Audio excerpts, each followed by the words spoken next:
What's up everyone, how are you all? Today we are back with another blazing Naruto story. What if Naruto unlocked a power no human was meant to hold? If you enjoy, then please like, share and do comments. And also check the description box to original creator of this beautiful creation. It was a sunny day in Konohagakure no Sato, and a boy with spiky, bright red hair and blue eyes was playing alone in the forest. This boy was Naruto Uzumaki. Since the people at the orphanage weren't very nice to him, he usually liked to be left alone. Sure, he could just jump around and make a lot of noise so that people would look at him, but there was this funny voice in the back of his head that told him not to. Granted, he couldn't really hear the voice very well, but he understood it was basically telling him drawing attention to himself would be a bad idea. It was pretty easy to avoid people because he could, in his own words, feel this weird feeling where people were. Some people felt really big, like the old man in the funny hat, who was nice to him, or that man with the white spiky hair who sometimes followed him around. When he asked the old man in the funny hat about him, he said that the person was a friend of his parents, and while he couldn't take care of him, the man wanted to make sure he was safe. But everyone felt different in some way. There were other people who followed him, but once the man with the spiky white hair got to them, they either went away or disappeared. Thinking about it, there weren't any other people who had as big a feeling as those two in the entire village, and there was another person with a big feeling coming into the village. Kakashi Hitaki couldn't help but smile as he saw his sensei's son scamper off into the foliage. The boy was just enough of both of them to be in his comfort level. If he was a carbon copy of either sensei or Kushina ne Kakashi didn't think that he could look at him without feeling the overwhelming guilt that anchored him to the memorial stone on a daily basis. It would be like reminding himself who he failed whenever he looked at the boy. Speaking of which, it was about that time of the day. Creating a shadow clone to watch over his sensei's legacy, the son of the White Fang shined to the memorial stone. Today was an important day. An ambassador from Kumogakure was in Konoha to try to negotiate a peace treaty, but many of the upper-level shinobi, including the Hokage, were wary of him.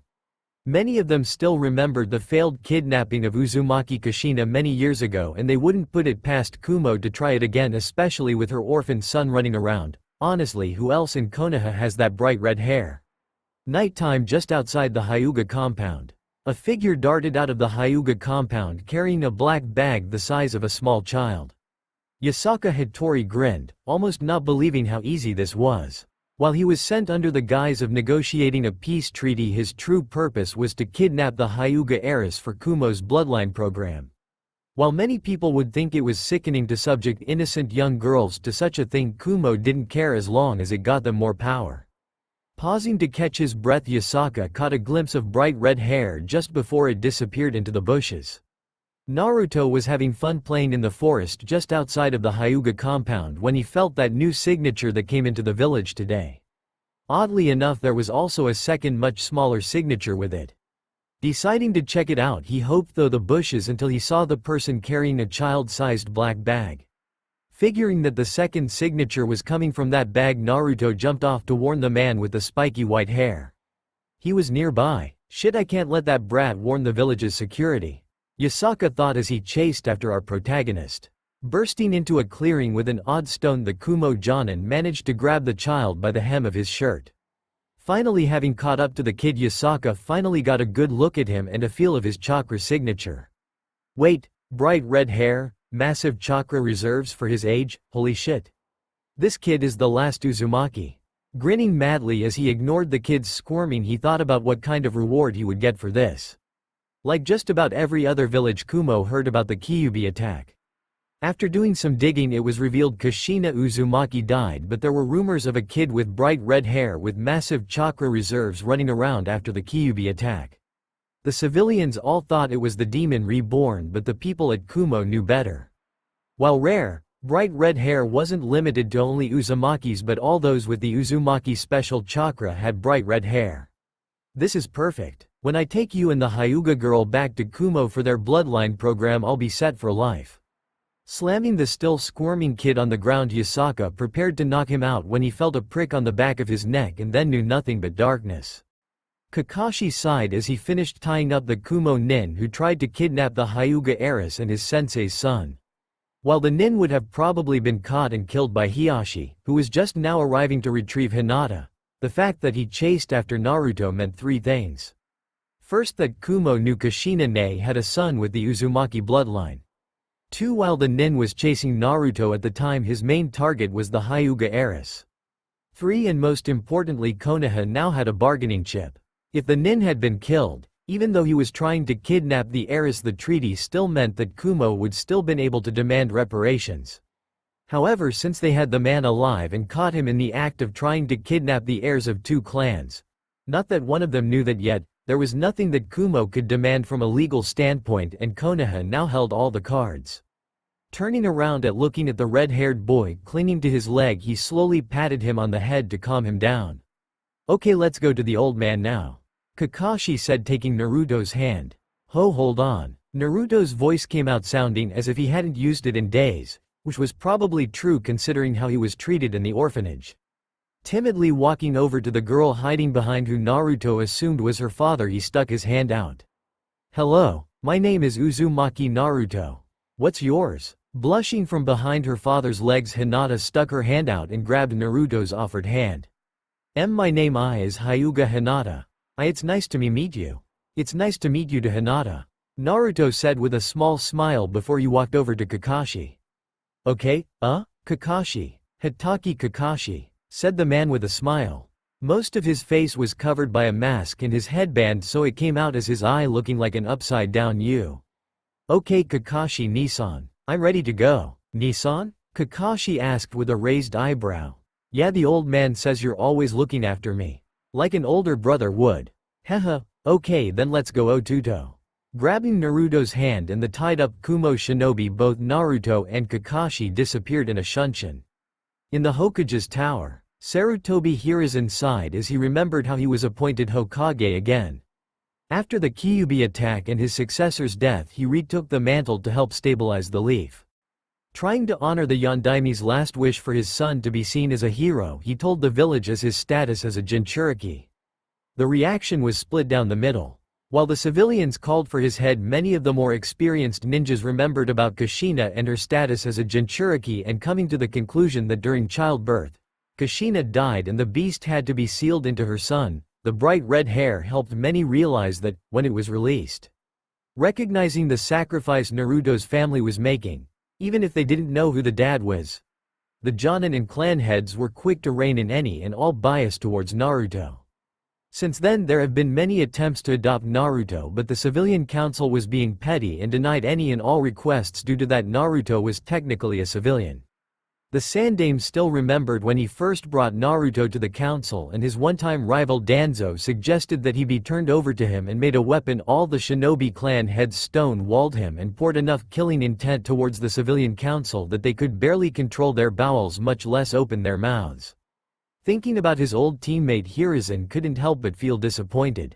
Danzo had become such a short-sighted fool in his old age. Believing that the village was the metaphorical king, he would do anything to anyone in the name of the village. He had forgotten Hashirama and Tobirama sensei's reason for building the village in the first place. To create an environment where children wouldn't have to go out into the battlefields and parents wouldn't have to visit said children's shallow graves. The third fire shadow was broken from his musings by a knock on the door. With a tired, "Come in," he looked up at the door and saw Kakashi holding a tied-up Kumo nin. With a sharp look in his eye, he gestured for him to close the door and explain. Around 8:30 at night, Naruto came across this Kumo nin holding a small child-sized bag outside of the Hyuga compound. Knowing he couldn't beat him by himself, Naruto came to find me but was seen by the Kumo nin, who then proceeded to give chase. Naruto was able to reach the memorial stone before he was overtaken. Hiding just before he arrived, I heard the Kumo nin's intentions of taking both the Hyuga heiress and Naruto back to Kumo for their bloodline program. I then subdued him as Hiyashi-sama arrived. I let him take the Hyuga heiress back to their compound while I brought Naruto to my apartment. After that I came here to report to you, sir. Sarutobi sighed as he took out his pipe and lit it with a small kaiden jutsu. Take him to Ibiki and call the council for a meeting. Honestly, it wasn't surprising. Once you've seen one warmonger, you've seen them all, and Sarutobi had to deal with one on an almost daily basis. Still, it was somewhat disappointing that Kumo played down to their expectations. Every Konoha Anbu was deployed, creating an impregnable barrier around Konoha. No one was getting out without them knowing. At least he could use this. Now they had a bargaining chip against Kumo, and he could use this to strong-arm the council into letting a clan adopt Naruto. Speaking of adoption, he pulled out a stack of papers out from his desk drawer.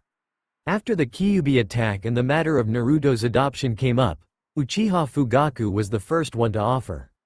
Granted, the civilian council immediately shot any and all attempts down, but Fugaku was stubborn and refused to give up.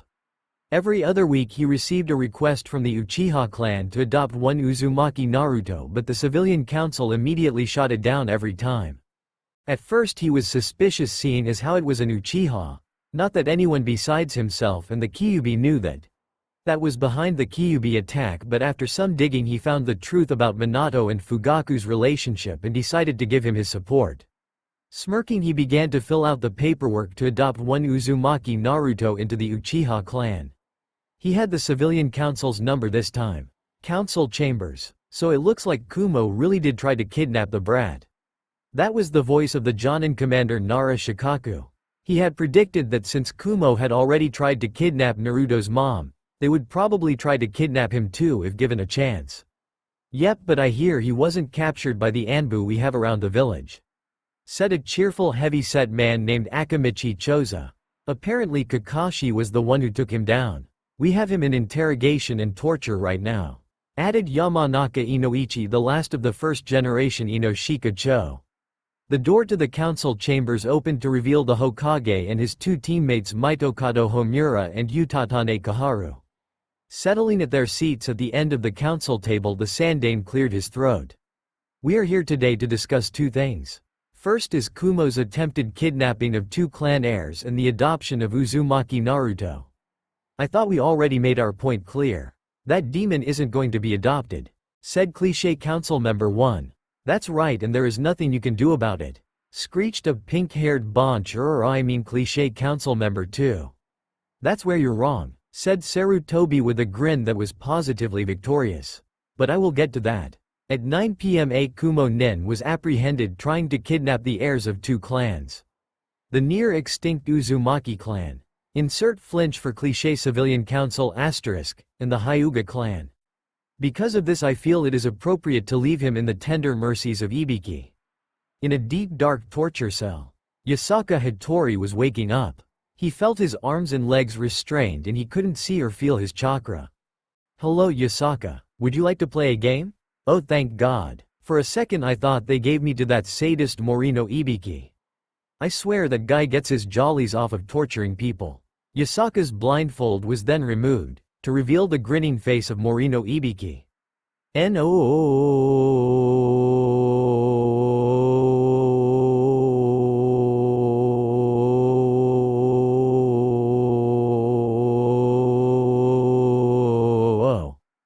the council chambers, "Ooh," was heard all the way from the I&T department. Ahem.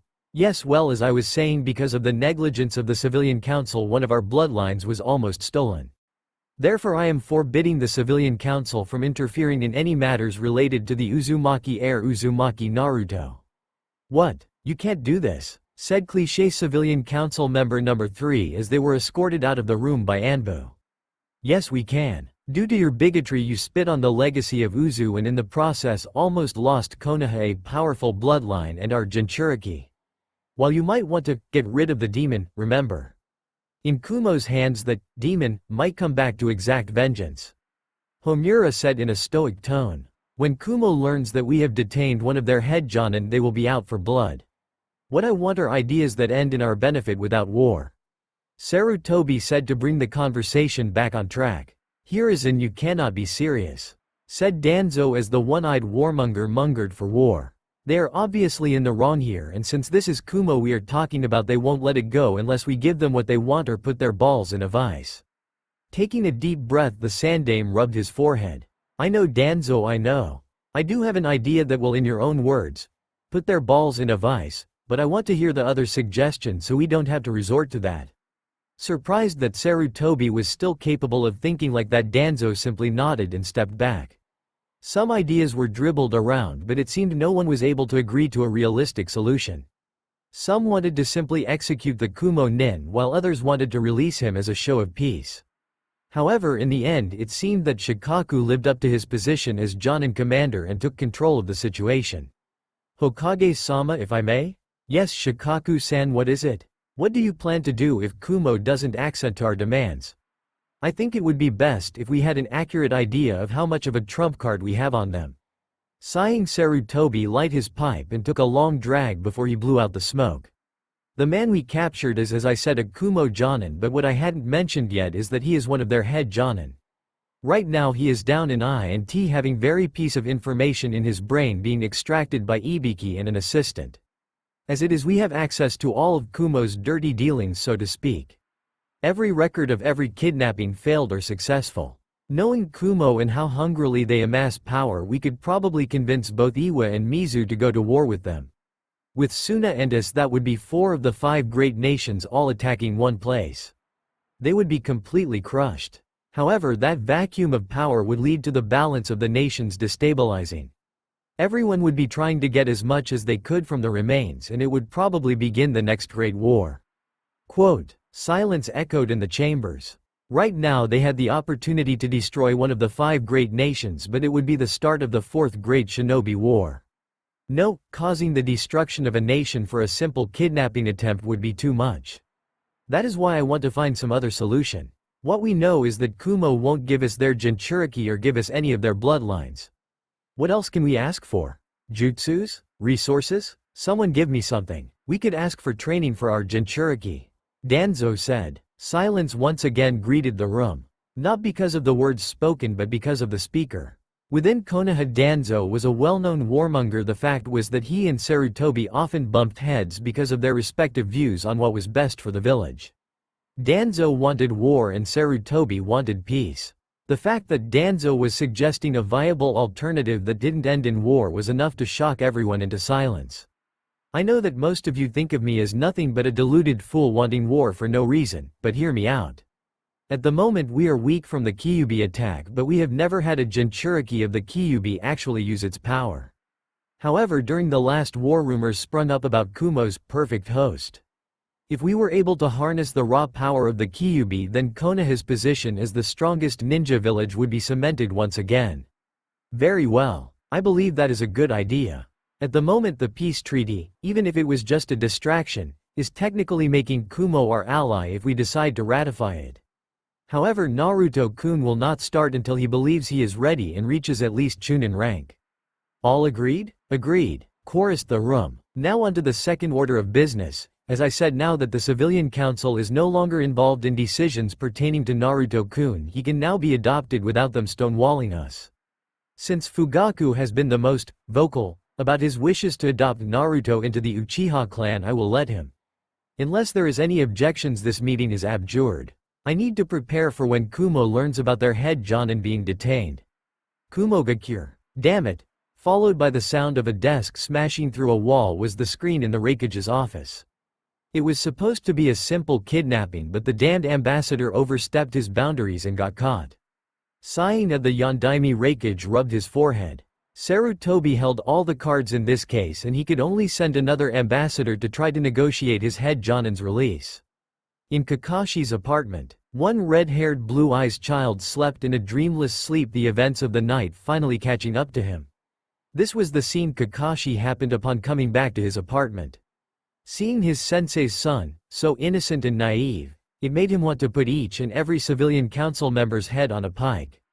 He had come to tell Naruto about his new family, but he could always tell him when it was finalized. Tucking Naruto in, Kakashi decided to go to the living room and catch up on his reading. When the Kumo ambassador came to Konoha, he was simply given a scroll and told to be on his way. When he asked what was in the scroll, he was told that it was Konoha's demands and what they would do if said demands weren't met. Figuring it somewhat odd, he decided to look in the scroll. Paling rapidly, the ambassador made tracks back to Kumo. Kumogakure. At least they aren't asking for anything too drastic. A sighed in relief. With the dirt Konoha now had on Kumo, they would be able to set the rest of the great shinobi nations on them like wolves on a piece of meat. They really screwed the pooch on this one. Trying to kidnap not only the last of the Uzumaki clan but also the Jinchuriki of the Kyuubi. Kumo was lucky that Konoha didn't decide to just shoot first and questions later.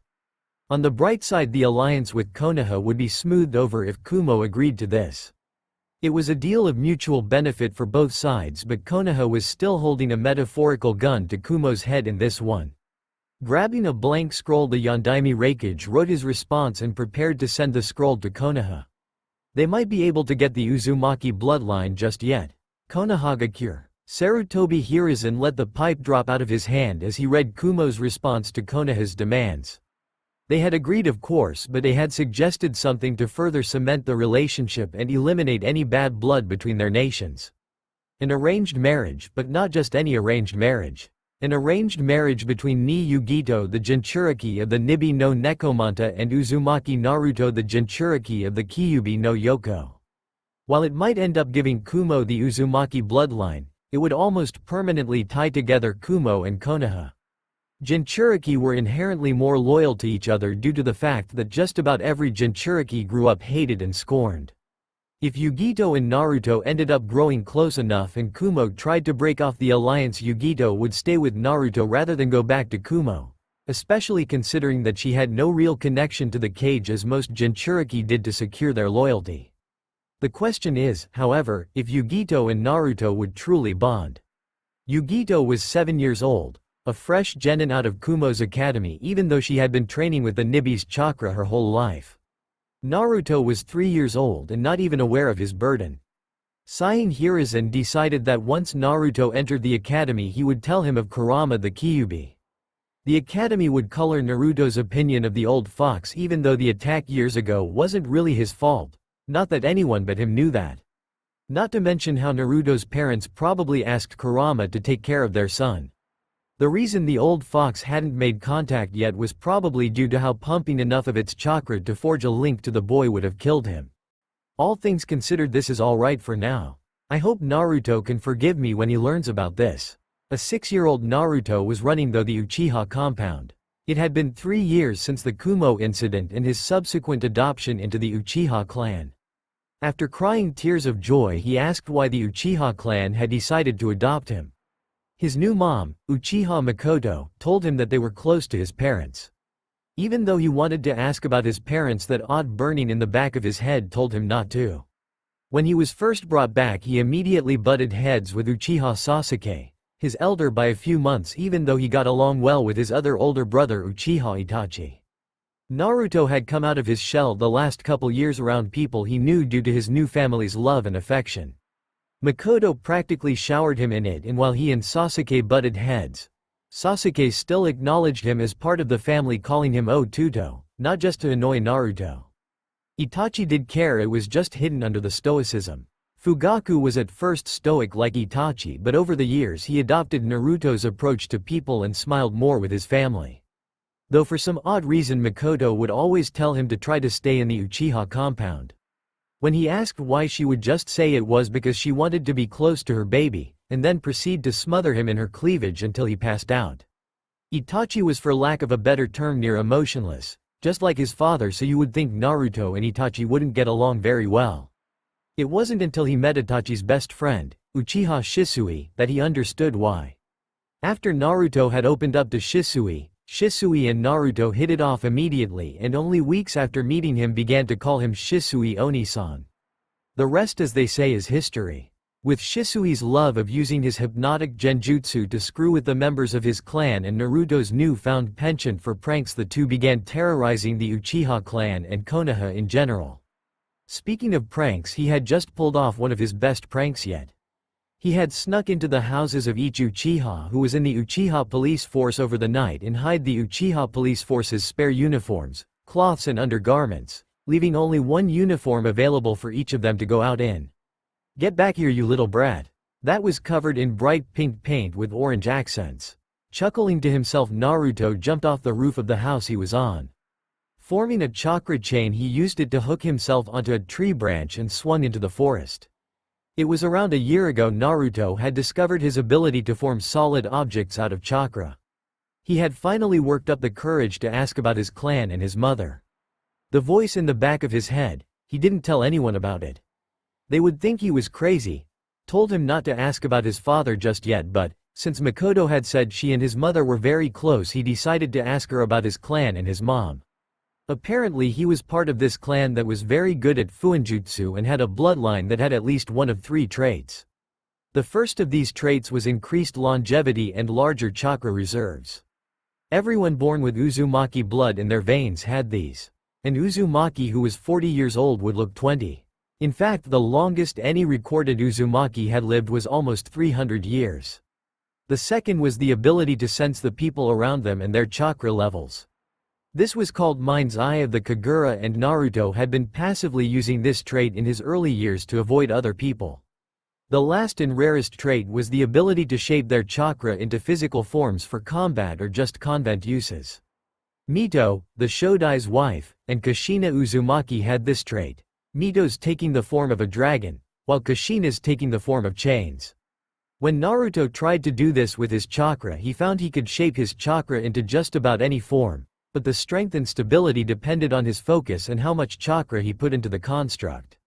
When he had gotten into an argument with Sasuke about which of their bloodlines would let them be a more awesome shinobi, even though Sasuke hadn't unlocked his Sharingan yet, Itachi had simply bonked both of them on the head and told them it wasn't the quality of the tools that determined a shinobi's worth but the shinobi himself.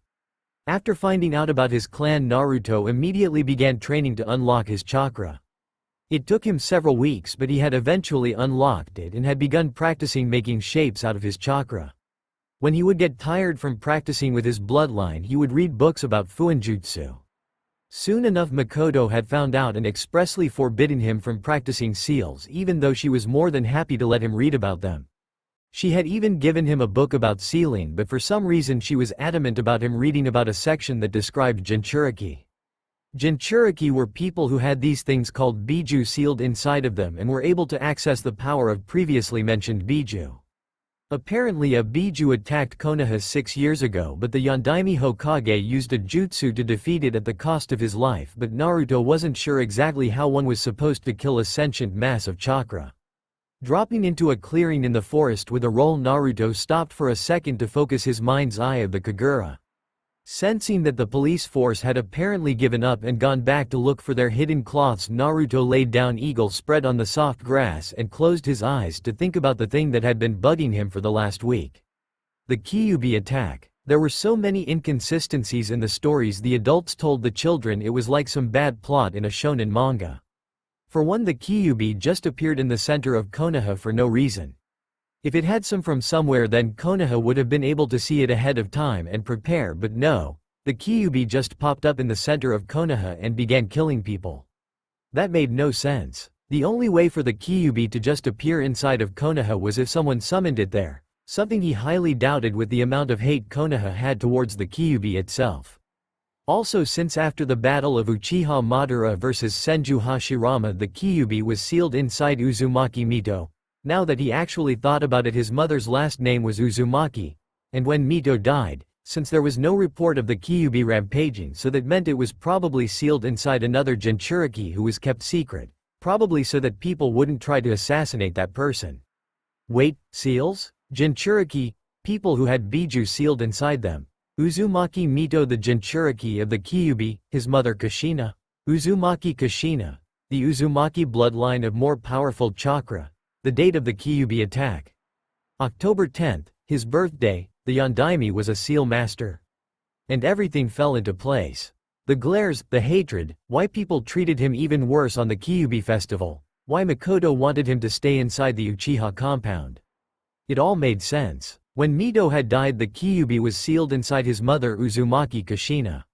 At some point Kushina had gotten pregnant with him.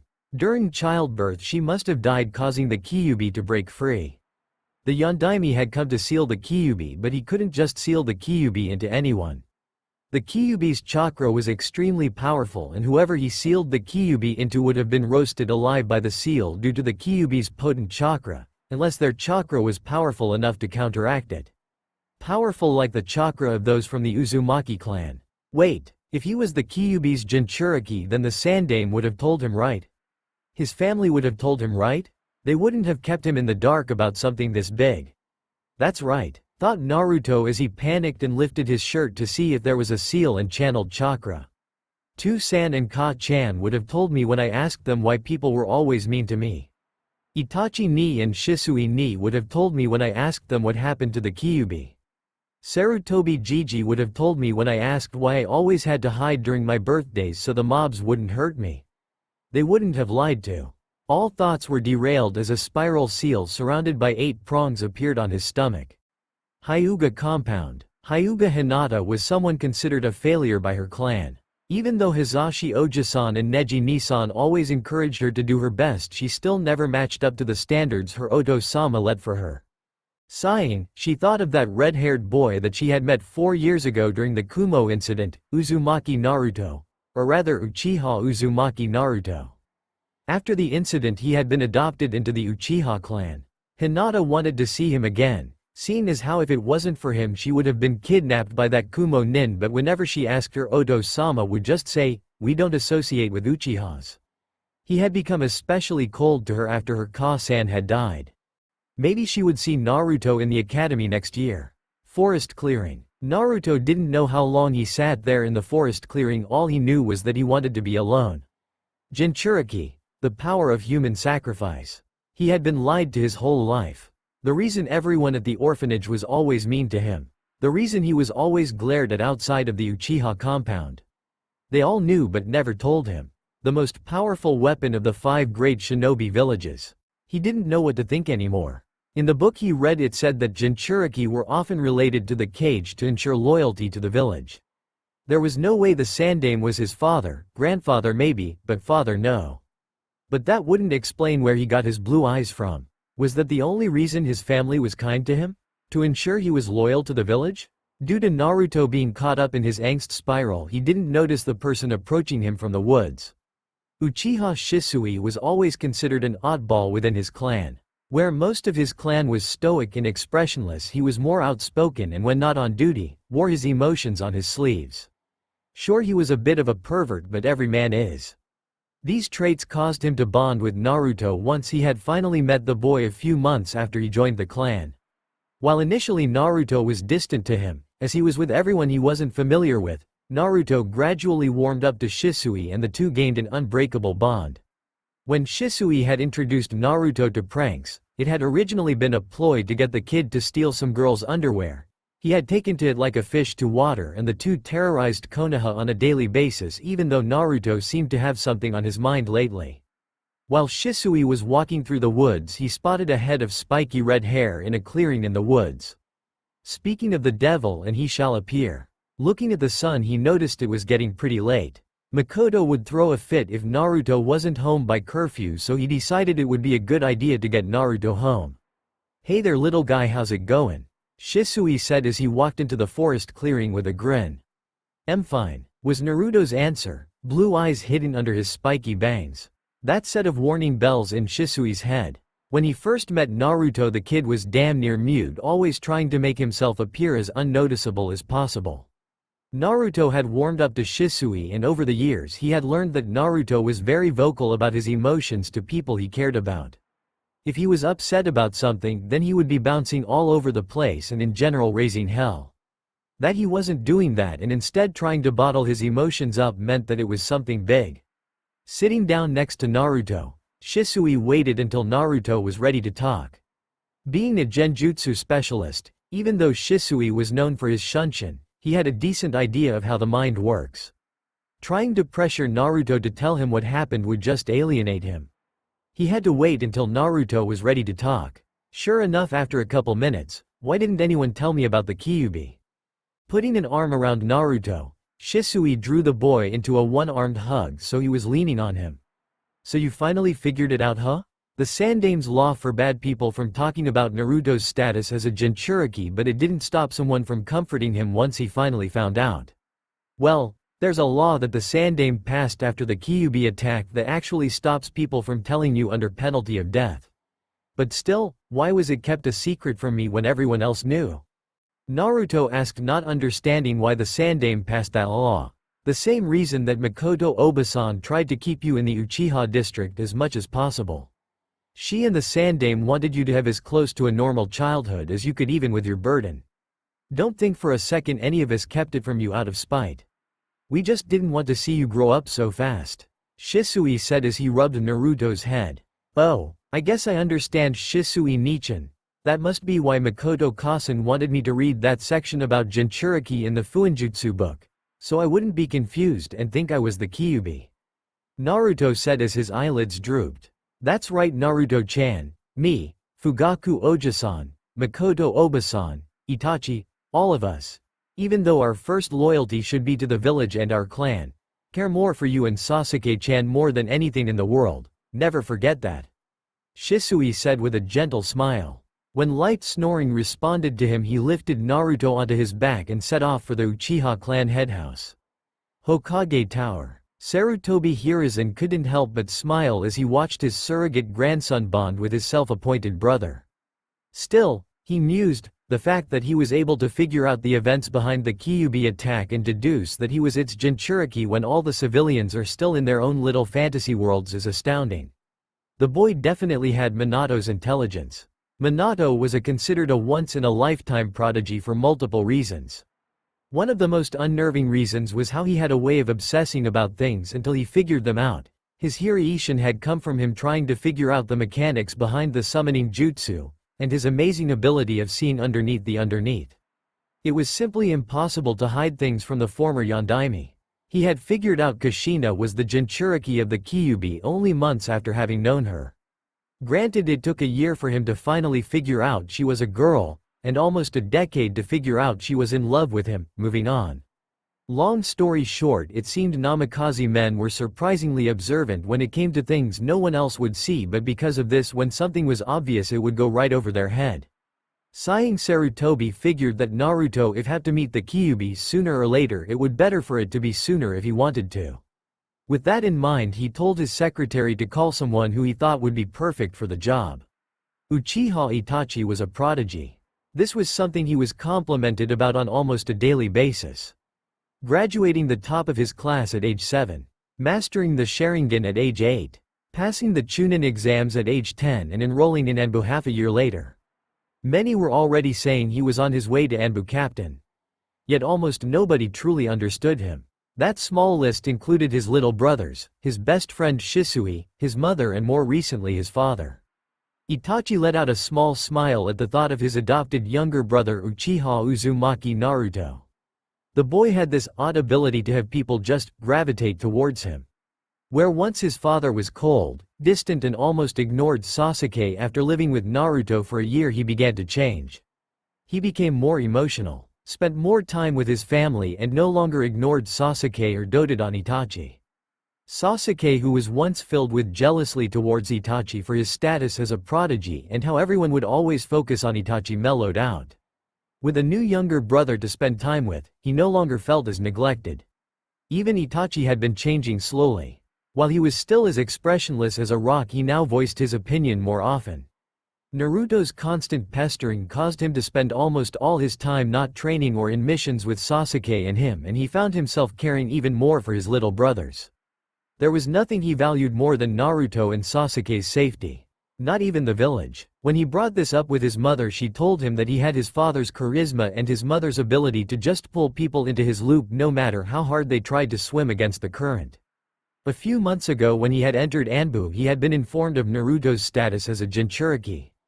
When he confronted the Sandaime about why Naruto didn't know, the wizened old man told him that it was kept from him so he would have some measure of a normal childhood and he would be informed once he entered the academy. While Naruto's parents may have turned him into a Jinchuriki, Sarutobi knew they would want to personally destroy Konoha if Naruto had been turned into an emotionless weapon like Danzo wanted.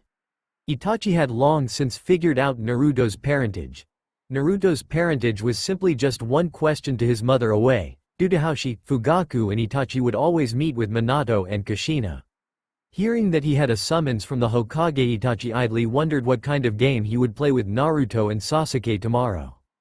Hokage's tower. Hearing a knock at the door, Sarutobi beckoned for whoever it was to come in.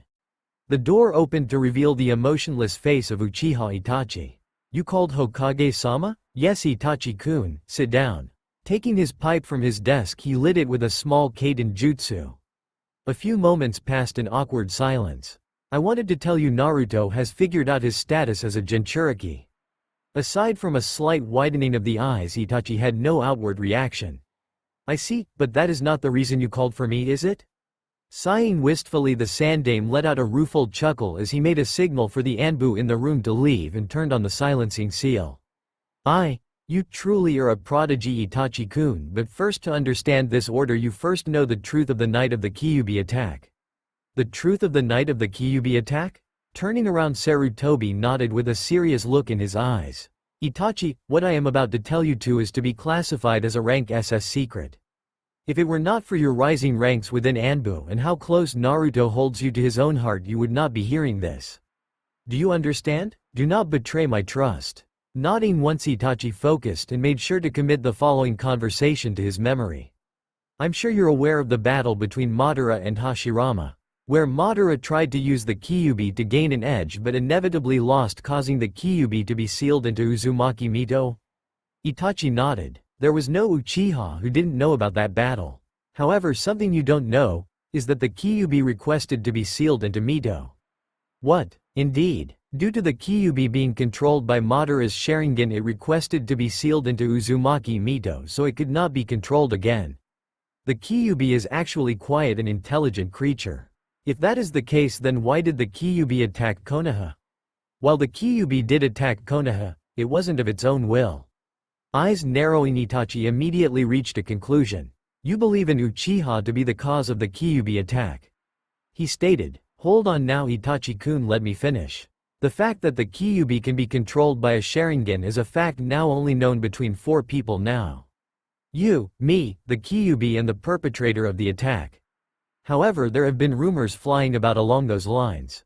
Konoha is starting to believe the Uchiha clan as a whole to be responsible for the attack. That is ABSU. Itachi began to protest before he was cut off by the Sandaime. I know. Fugaku and Mikoto were very close to Minato and Kushina. I believe alone Uchiha was responsible. I was simply telling you the general consensus around the village. Don't be so hasty, Itachi-kun. My apologies, Hokage-sama. It is fine. I would have reacted the same way. However, I would ask you to keep an eye on your clan for me in case you may find out the identity of this mysterious Uchiha. Very well, Hokage-sama. But how do you know it was an Uchiha? I will get to that, to Itachi-kun. Now, when Mito died, the Kyuubi had to be sealed into a new host. That new host was Uzumaki Kushina, Naruto's mother. Yes. Now there is one time when a female Jinchuriki's seal weakens enough for their Biju to be released, during childbirth. And when Naruto was born, the person attacked Kushina, ripped the Kyuubi from the seal and used it to attack Konoha. If I may ask, Hokage-sama? Yes? Why do you think it was an Uchiha behind the attack and not someone else? Before the Yondaime teleported the Kyuubi to seal it away, he had just enough time to hand me a scroll. On the scroll he asked me to take care of Naruto and gave me a general idea of what happened, but there was one word that stuck out. Sharingan, finished Sarutobi as he let the word seemingly hang in the air. I see. May I receive my orders now, Hokage-sama? Yes. I want you to use your Sharingan to enter Naruto's mindscape so he can meet with the Kyuubi. What? That got a reaction out of Itachi. A slack-jawed, eyes wide open reaction. Yes? The Kyuubi's previous container Kushina was someone who it respected and the feeling was mutual. It wouldn't surprise me if Kushina and Minato had asked the Kyuubi to look after Naruto before their deaths. If they did, it would be better for Naruto to meet the Kyuubi and establish a connection now. Sarutobi explained as he took a few puffs of his pipe. I understand, Hokage-sama, but what if Naruto doesn't want to? Asked Itachi, having regained his composure. Then try to explain to him that the Kyuubi is an intelligent creature and the attack 6 years ago wasn't of its own will. If he still doesn't want to, then don't force him, but make sure he knows that he will eventually have to meet it. I understand, Hokage-sama. May I be excused? Yes. Uchiha clan head residence. When Itachi got home it was about 11 at night. Ah, Itachi-chan. That was the voice of Uchiha Mikoto, a young woman with long black hair and the Uchiha trademark coal-black eyes. Have you seen Naruto? He's way past curfew. A voice came from behind Itachi. Hey, I got him right here. Turning around, Itachi was met with the smiling face of Uchiha Shisui with a mop of red hair resting on his shoulder. Ah, Naruto-chan. Thank you, Shisui-kun. He knows he shouldn't stay out this late. Makoto said, taking Naruto to his bedroom. Ka-san, do you know where To-san is? I'd like to talk to the both of you. Shisui, you should stay here too. Itachi asked. Fugaku-kun is at a clan meeting, just let me finish tucking in Naruto-chan and I'll be right out. Makoto's voice came from the hallway. So what's up, Itachi? Shisui asked as Makoto came back from the hallway. Deciding to be blunt, Itachi just let it out there. Naruto-kun knows about the Kyuubi. While Makoto's eyes widened with a visible expression of shock on her face, Shisui showed no outward reaction. Shisui? Itachi asked, confused as to why Shisui hadn't reacted. I know already. When I came across Naruto-chan on my way back here, he was still anchored to the spot, depressed because he felt that no one trusted him enough to tell him. When I talked to him about it, he was really panicking. He accepted my explanation and forgave you guys for it. He's got a really big heart. Shisui said with a smile on his face. How did he find out? Makoto asked, planning on talking to Naruto in the morning when he woke up. Hey, the brat might have Kushina Obasan's red hair and bloodline, but he has Minato Ojisama's looks and smarts. He managed to figure it out all by himself. It's a good thing you gave him that book on seals, Ba-san, because he said otherwise he might have thought he was the Kyuubi himself. Shisui said with a smirk. Makoto smiled at that. I was worried that might have happened. While Kushina-chan didn't have that problem, she told me that she was really scared about becoming its Jinchuriki. I had hoped that if Naruto understood that the demon was sealed inside the person, it would make it easier for him once he found out when he and Sasuke entered the academy. So how is the unrest in the clan? Itachi asked, broaching a topic no one wanted to ask. It's been getting worse. Some of the clan members are even saying we should release the Kyuubi on Konoha. Makoto said with a frown. No, I'd personally massacre them all before I let them harm Naruto. Itachi sneered with an unusual display of emotion. Anbu or not, he was still a 12-year-old kid. Calm down, Itachi-chan. There is no way, Fukugaki-kun, and I will let it go that far, but we may have to go to the Hokage soon. Makoto said. We can't let the Uchiha clan stage a coup d'etat. Shisui elaborated. Konoha is already weakened from the Kyuubi attack. If the Uchiha clan were to rebel, it would be the killing stroke. Even if the Uchiha succeeded, Konoha wouldn't be able to defend herself from her enemies. The rest of the major nations would fall on us like a pack of wolves, and it would start the Fourth Great Shinobi World War. Silence filled the halls for a few moments before Itachi spoke up. We should all get some sleep. I'll make sure to talk to Naruto tomorrow in the afternoon. And with that, the three Uchiha went to bed. Naruto's mindscape. Opening his eyes, Naruto glanced around, wherever he was. It looked like he was in a giant sewerway and there was water up to his ankles, but oddly enough it didn't feel wet. Closer inspection of the walls showed that there were really big pipes that had this odd dark blue glow, and that there were smaller pipes connecting to the big pipes with an angry red glow. Looking around, he noticed that there were only two ways to go, forward or back. Since Naruto had no idea where he was, he decided to just put one foot in front of another. A few minutes later, eventually Naruto came to a giant prison with a ceiling tag in the middle. This must be where the Kyuubi is. That means I'm in my mindscape. Why is inside my head a sewer? Maybe because you have a dirty little mind, boomed a voice from behind the bars. Hey, I'm not a pervert. Naruto shouted indignantly at the voice.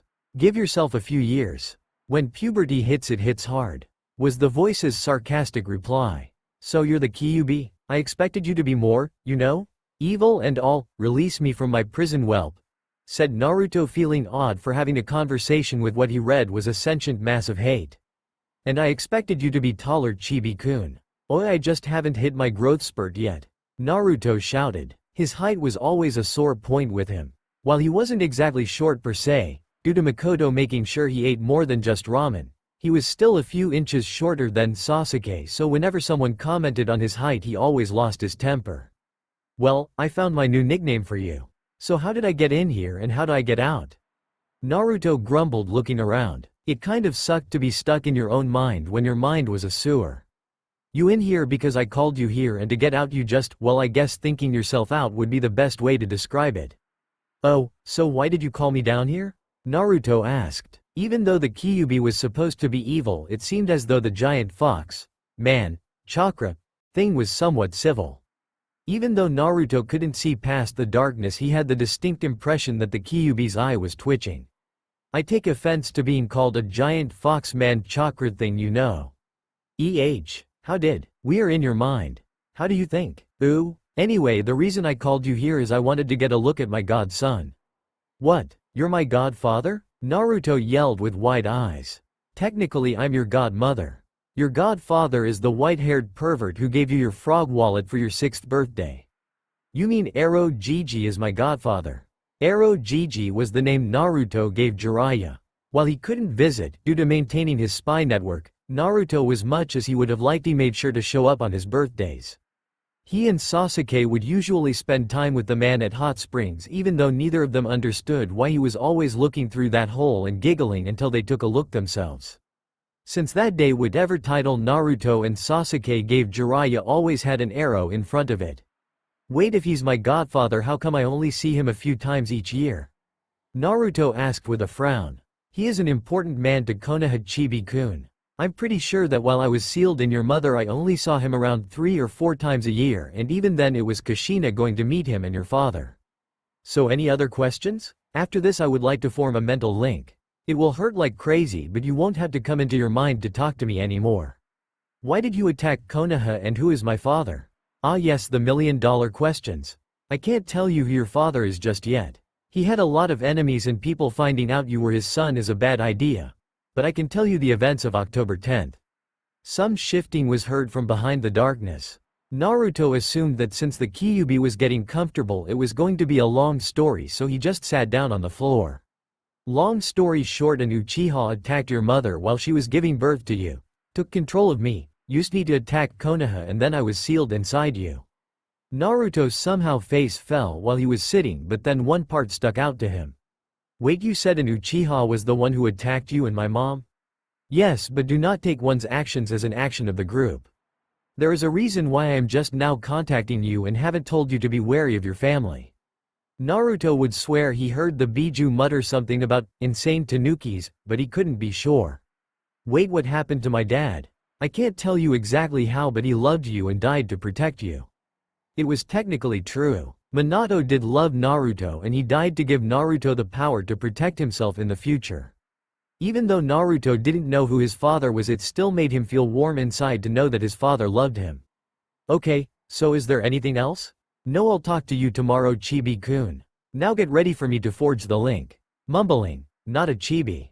Naruto closed his eyes as a burning sensation appeared in the back of his head and intensified until he lost conscious. The next morning, yawning as he opened his eyes, Naruto sat up and stretched. Looking around, he noticed that he was back in his room in the Uchiha clan headhouse. Shisui Nisan must have brought me back last night. Naruto mused as he put on a bathrobe. What an odd dream I had last night. I guess finding out I was the Kyuubi's Jinchuriki affected me more than I thought. That was no dream, Chibi-kun. So I'm guessing the link is connected? Naruto said as he stepped into the bathroom and began brushing his teeth. Yep, you now have a voice in your head. Congratulations, you're officially crazy. Meh, really? Just a meh? Yeah, I mean it's only one voice and it's pretty cool to be able to talk to someone who is supposed to be thousands of years old, you know. Naruto replied to the Kyuubi as he turned on the shower. I suppose that's true? Minato, Kushina, forgive me. You son has become weird. But most people would be freaked out by having a voice in their head. It's not really that bad. It sort of reminds me that you'll always be there for me in a way, and I know you're real, so it's not like I have an imaginary friend or something. Yes, I suppose the fact that I am real would made you feel less insane. Turning off the shower, Naruto dried himself off, got dressed and headed to the dining room for breakfast. Dining room. Makoto was lost in her thoughts as she prepared breakfast for her family. When Fugaku got home last night, he told her that the unrest was getting really bad and they would have a rebellion on their hands in a year, maybe even less. The elder council members were already trying to pressure Fugaku to let them use Naruto as a bargaining chip, something he absolutely refused to do. Sighing, she let her thoughts drift to what would happen if the council refused to back down and the Hokage caught wind of what they were trying to do. While Hiruzen might try to find a peaceful solution at first, he was the Hokage and had to do what was necessary for the village. The Uchiha clan would have to be wiped out completely. There could be no witnesses, no way to link it back to the village. It would have to be a complete slaughter. Otherwise the other clans would fear being wiped out and rebel. When Fugaku got back last night and she told him Naruto knew of the Kyuubi, the look her husband had on his face was absolutely murderous. When he demanded she tell him who told Naruto, she simply smiled, shook her head and said that Naruto-chan is truly his father's son. Understanding that Naruto found out on his own, Fugaku couldn't help but let a prideful smile show on his face.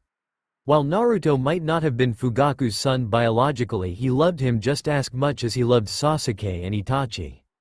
A huge contrast to the man 3 years ago, who only focused on grooming Itachi to be the perfect clan head and ignored Sasuke. Over the last 3 years, Naruto had truly changed their family for the better, bringing them all closer together. A glance over at Fugaku, who was sitting at the dining table waiting for Naruto to finish showering, as Sasuke was still asleep, showed that Fugaku's face showed no nervousness. Even though Shisui had told her that Naruto had understood why they kept the knowledge of the Kyuubi from him, Makoto still felt that she should apologize. Even though Fugaku had only responded with the trademark Uchiha, HN, she knew he felt the same on the inside. As Naruto came into the dining room, spiky red hair bouncing Makoto finished setting the table and ushered him over. Sasuke was still sleeping and Itachi was out buying Pocky, so now was the perfect time for their talk. "Hey Naruto-chan, can we talk about, you know it? You mean the Kyuubi?" said Naruto with all the subtlety of a sledgehammer. Well yes, your father and I just want to say we are sorry and we hope you understand why we kept it from you," Makoto said, gesturing at Fugaku, who just grunted even though he did look sorry. "It's okay Ka-san to-san, I understand. Shisui Nisan explained it to me," Naruto said with a big smile before he went back to eating. Makoto smiled and shared a look with Fugaku. That was just like Naruto. He never let anything get him down and always bounced back after he got an explanation. A little while later, Sasuke came in with his duck-ass hairdo messy, followed by Itachi with a big bag of Pocky, and the rest of breakfast was in comfortable silence. Naruto and Sasuke's training grounds. The sounds of two small children fighting echoed throughout the training grounds. Even though they would enter the academy next year, Naruto and Sasuke still liked to train and fight with each other. Of course, they made sure not to hurt each other too badly. Most of the time, jumping over a sweep kick, Sasuke jumped into a snap kick that hit Naruto in the jaw. Using the momentum from that, Naruto spun and landed a kick into Sasuke's gut and knocked him back into a tree. "Ha, it's my win this time, Sasuke," Naruto said while he nursed his jaw. That's only because you've been training in your clan's taijutsu longer than I have." The Uzumaki taijutsu style, the swirling fists, was a style that made use of grappling, so that the Uzumaki clan members using it could apply seals and spinning attacks that use the momentum of your opponent against them. Yuno-2-chan and Oni-chan wouldn't teach the interceptor fist until I unlocked my Sharingan. If I had my Sharingan, I would have won, Sasuke mumbled, wiping some spit from his chit. Naruto hit really hard. No, I would have still won, Naruto stated in a matter-of-fact tone. "The only reason I don't use my bloodline is because you don't have yours yet, and since I've had more experience with my bloodline, I would win," Naruto said, sticking his tongue out at Sasuke. Growling, Sasuke stood up and tackled Naruto to the ground, where they began their fight again. Itachi let a smile cross his face as he watched his two younger brothers spar. Even though Naruto liked to say he always won, Sasuke actually won about half the time. Naruto just liked to gloat. Naruto had really taken the news of the Kyuubi in stride after Shisui had sat him down and explained everything to him, though Itachi did wonder how Naruto would react to meeting the Kyuubi. Chuckling as he saw Naruto tie Sasuke against a tree with his chakra chains, Itachi decided he would do anything to protect those innocents. After all, these peaceful days were numbered. After Sasuke had gotten Naruto to unchain him from the tree and the two had decided to take a break, we found our future protagonists lounging about eating the lunch Makoto made for them. "Hey Sasuke, I'm the Jinchuriki of the Kyuubi," Naruto said. Subtly was never his strong suit. "Cool, can I have your tomatoes?" Sasuke said without batting an eyelash. Sure," Naruto said in a daze as he handed Sasuke his portion of the tomatoes Makoto prepared for them. "Wait, I tell you, I have the monster that almost destroyed Konoha 6 years ago sealed in my gut, and all you have to say is cool?" Naruto shouted in disbelief. "Now you know how I felt by your lack of reaction to me." "Quiet fuzzball, I'm talking to my brother here." Yeah, what do you expect me to say? Sasuke said with a perfectly straight face. I don't know. Be more surprised or something. Naruto said, clutching his head. I stopped being surprised by you when you somehow laced Itachi's pocky with laxatives and got away with it. Deadpanned Sasuke. But wait, how did you know it was me? Who else has the balls to touch Itachi's pocky? When Shisui tried that one time, Itachi almost castrated him. Sasuke said with a shiver. Nobody knew why, but Itachi loved pocky more than Naruto loved ramen. He went through 6 boxes daily and protected it with the fervor of a dying man.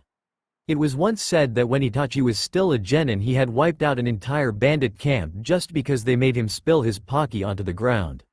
Naruto sat there for a few moments in silence, only broken by the sound of Sasuke eating his bento.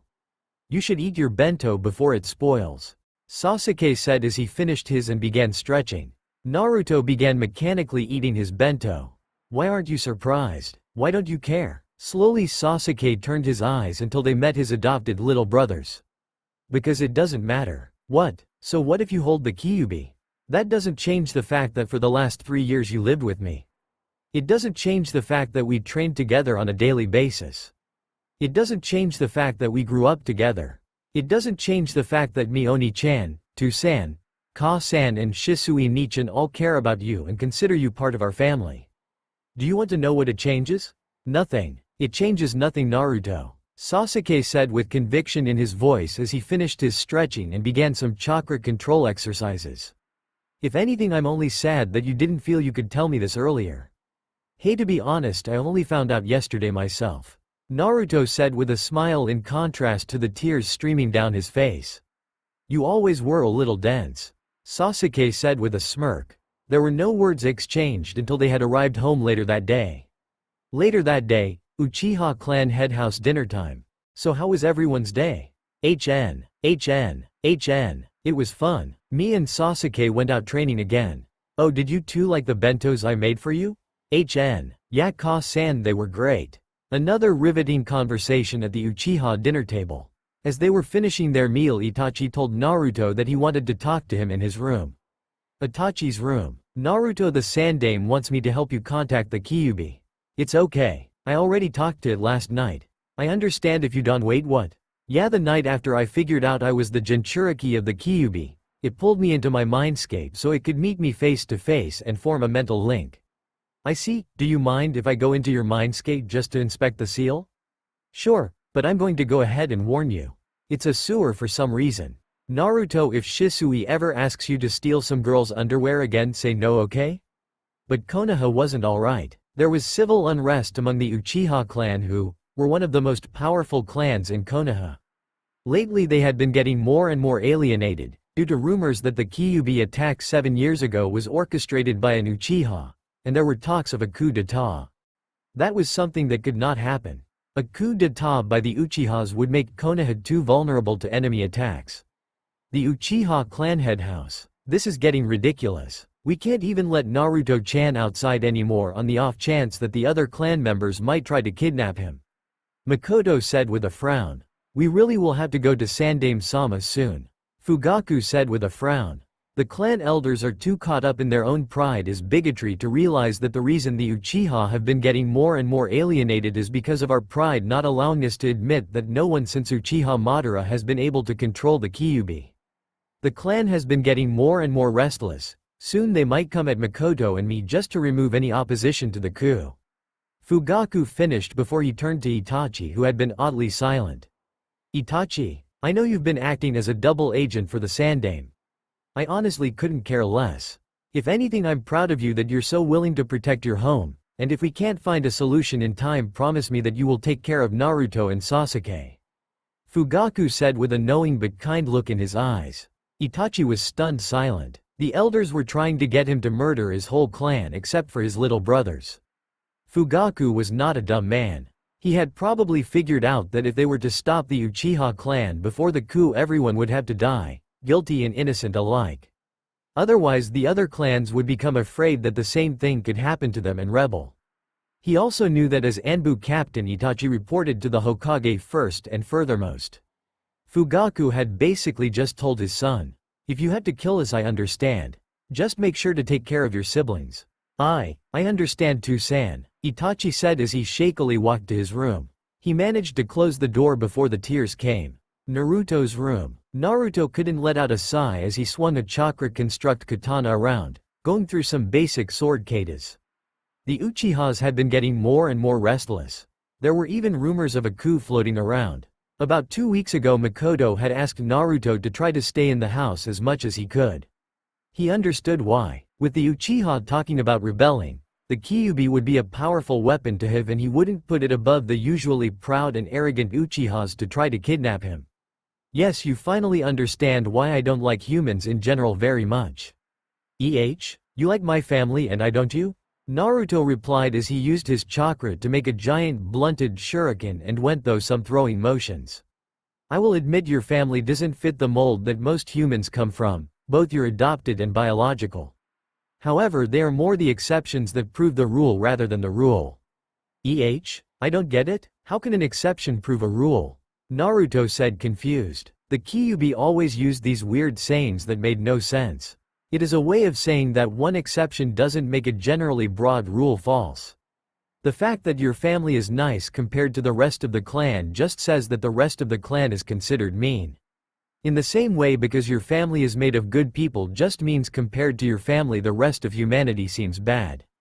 The Kyuubi explained. The kid was smart but he was still 8 years old. Oh, is humanity really that bad? Naruto, have I ever told you of the origins of the tailed beasts and the true meaning behind the word Jinchuriki? No, why? Well, it all wait. Naruto, focus your mind's eye. Sensing the urgency in the Kyuubi's voice, Naruto focused his mind's eye of the Kagura. When he did, he immediately focused on 6 signatures, one of whom was Shisui. It seemed like he was fighting some people. And he was losing. Jumping to his feet, Naruto dispelled his giant shuriken and ran to the spot where he last felt Shisui. In the forest, Shisui grunted as he deflected another kunai on his blade, reflecting on how he got into this situation. When talks of a coup got really bad, he went to his commander, Danzo. Danzo's reaction was of course to massacre the clan. Shisui expected that. What Shisui didn't expect was for Danzo to try to steal his eyes. He had barely made it out of that hornet's nest and now he still had 5 wasps to deal with. Dodging a thrust by one of said wasps, Shisui ducked underneath and to the side, opening the root nin's stomach with his tanto. Grabbing the dying nin's body, he spun and used it as a shield to block a barrage of shuriken to his left.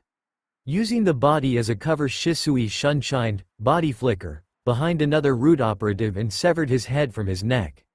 Ducking under a swing meant to behead him, Shisui lashed out with a snap kick, knocking the blank masked root back and threw his tanto, nailing the root in the forehead. Shisui took 2 kunai from his holster as the second to last root fell upon him, tip-less tanto swinging. Ducking underneath a slash, Shisui lashed out with his kunai only for the root to jump back. Senses screaming at Shisui, turned around but wasn't fast enough to block the punch that knocked him to the ground. Dazed Shisui could only faintly hear one of the men telling the other to take his eyes. One of the root walked over to him before he ducked as a giant blue thin-bladed shuriken, think the kind Obito use, passed over him. Seeing a chance as the other root turned to look for their mysterious attacker, Shisui lashed out with a kunai and cut the closest root's throat. He then shunshined behind him and jackhammered him into the ground.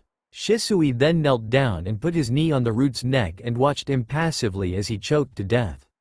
Looking up, Shisui let his face soften as he saw Naruto run over with red pupils. Probably channeled some of the Kyuubi's chakra so he could have enough strength to throw that big shuriken. Shisui mused. Shisui let out an oof as Naruto body tacked him. Shisui Nissan. Are you alright? I was training and I sensed that you were fighting and that you weren't doing good, so I came to help and... Chuckling, Shisui patted Naruto's head to calm him down. Yeah, calm down. I'm alright. Come on, let's get you home. You know that you're not supposed to be out of the house. Uchiha clan head house. On the way back, Naruto fell asleep due to this being the first time he ever used the Kyuubi's chakra. After putting Naruto in his bed, Shisui went to the living room where he knew that Makoto, Fugaku and Itachi were waiting. So anything? Fugaku asked. No, he is still giving us the same deal. Everyone except Sasuke-chan, Naruto-chan and the person who does the deed dies. Hell, the bastard even tried to take my eyes. Probably would have succeeded too if Naruto hadn't come at the last second. So we are right back at square one, Shisui said with a frown as he ran his hand through his hair. At this rate it looks like we will have to take Danzo's option. I overheard some other clan members talking about trying to kidnap Naruto-kun so they could get control over the Kyuubi. I have a crow following him, but we are running out of time. I know Itachi, I know. As the four of them headed to the clan meeting, so deep in their thoughts they didn't notice a shadow sneak into the house as they left. Naruto wasn't sure what was happening. One moment he was sleeping in his room and then the next he was bound and blindfolded. Naruto, don't move. Don't let them know that you're awake. Calming himself down, Naruto focused his thoughts inward again. Okay, do you know what's going on? Naruto, the people who kidnapped you want to take control of me and destroy Konoha. What? How do you know? I can sense the negative emotions of those around us. What do you want to do? I don't know. What can we do? If these guys get you, then Konoha would be destroyed. No one else in Konoha has chakras strong enough for you to be sealed again. What do we do? How far are you willing to go?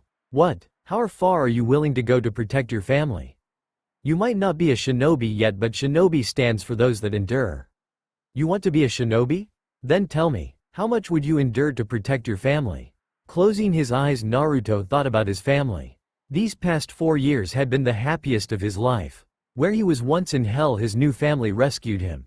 They brought him in, clothed him, fed him, loved him. If these people did what they had planned, then Toussan, Kasan, Sasuke ni Teme, Shisui Nisan and Itachi Nisan, who all refused to take part in the coup d'etat, would definitely be killed. Remembering the man that he killed to protect Shisui Nisan, his conviction hardened. To protect those that he held precious, to protect those peaceful days, he would do anything. I'll endure anything. What can you do? There is not much I can do from within the seal, but your body is not completely accustomed to my chakra just yet. In order to get into your mindscape, they would have to use their Sharingan, copy wheel eye. If I focus enough of my chakra in your eyes, I could probably get your eyeballs to melt. They then may try to break the seal by killing you, but if so, I can just die with you and it would take me some years to reform. Then do it. Steel yourself, Naruto. It will hurt. Throughout the whole process, Naruto didn't even cry out once. Shisui and Itachi were leaving the clan meeting when they heard a crow caw from the skies. Looking at each other, they shunshined in the direction the caw came from.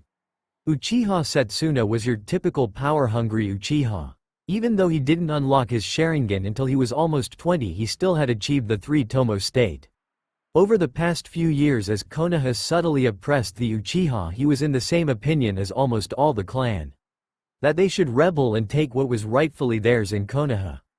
To that end, he recommended kidnapping the Kyuubi Jinchuriki and unleashing the Kyuubi on Konoha. When he and 15 other Uchiha had snuck into the clan head's house and grabbed the brat, everything had seemed like it was going according to plan. But once they got to their hideout, everything went downhill. When they had taken off the Jinchuriki's blindfold, they had found out the brat had somehow got his own eyes to melt. Then when they were planning on killing him to break the seal, everything went to hell. A vengeful Itachi and Shisui had then fallen upon them like two starving wolves on a piece of meat. They were all ordinary clan ninja. A mostly Chunin and a few genin. They stood no chance against the enraged Anbu captain and his best friend. Everyone was killed in a matter of seconds, Setsuna himself falling to a kunai in the back of the head. Naruto couldn't see what was going on, but when they had removed his blindfold, he had heard several cries of rage. When he had heard someone recommend that they kill him, he heard the swish of a sword, and a thump from a body hitting the floor. 10 seconds. Naruto couldn't see it, but that was all the time the enraged Anbu captain and his best friend needed to slaughter the entire room. Hello? Who's there? Naruto said, understandably scared because he couldn't see anything. Shit. Naruto, what did they do to you? A voice that Naruto identified as Shisui said.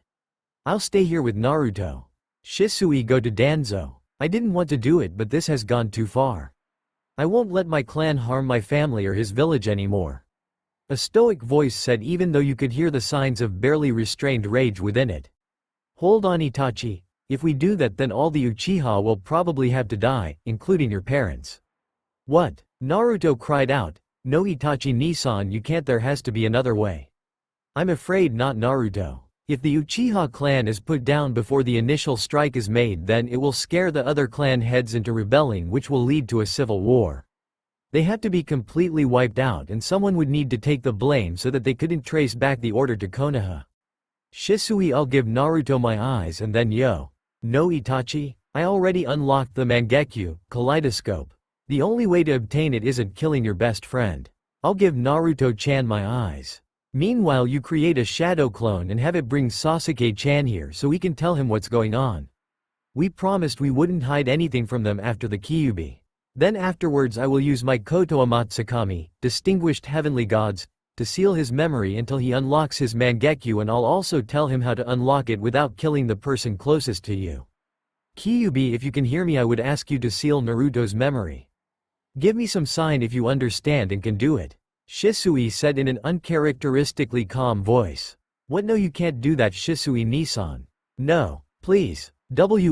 Was all Naruto was able to get out before he felt a small pinch on the back of his neck. As Naruto lost consciousness, he was able to still hear Itachi and Shisui's last words. When you are ready to start training with the Mangekyo, go to the Naka Shrine.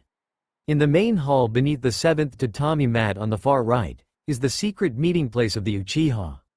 In there is a tablet containing the clan's secrets and can only be deciphered with the Sharingan. Beware one who calls himself Madara, as I believe it is him who attacked your parents on the night you were born. Goodbye Naruto-kun, remember, no matter what, I will always love you. We can do it, Naruto-chan. We can do it because we all care for you.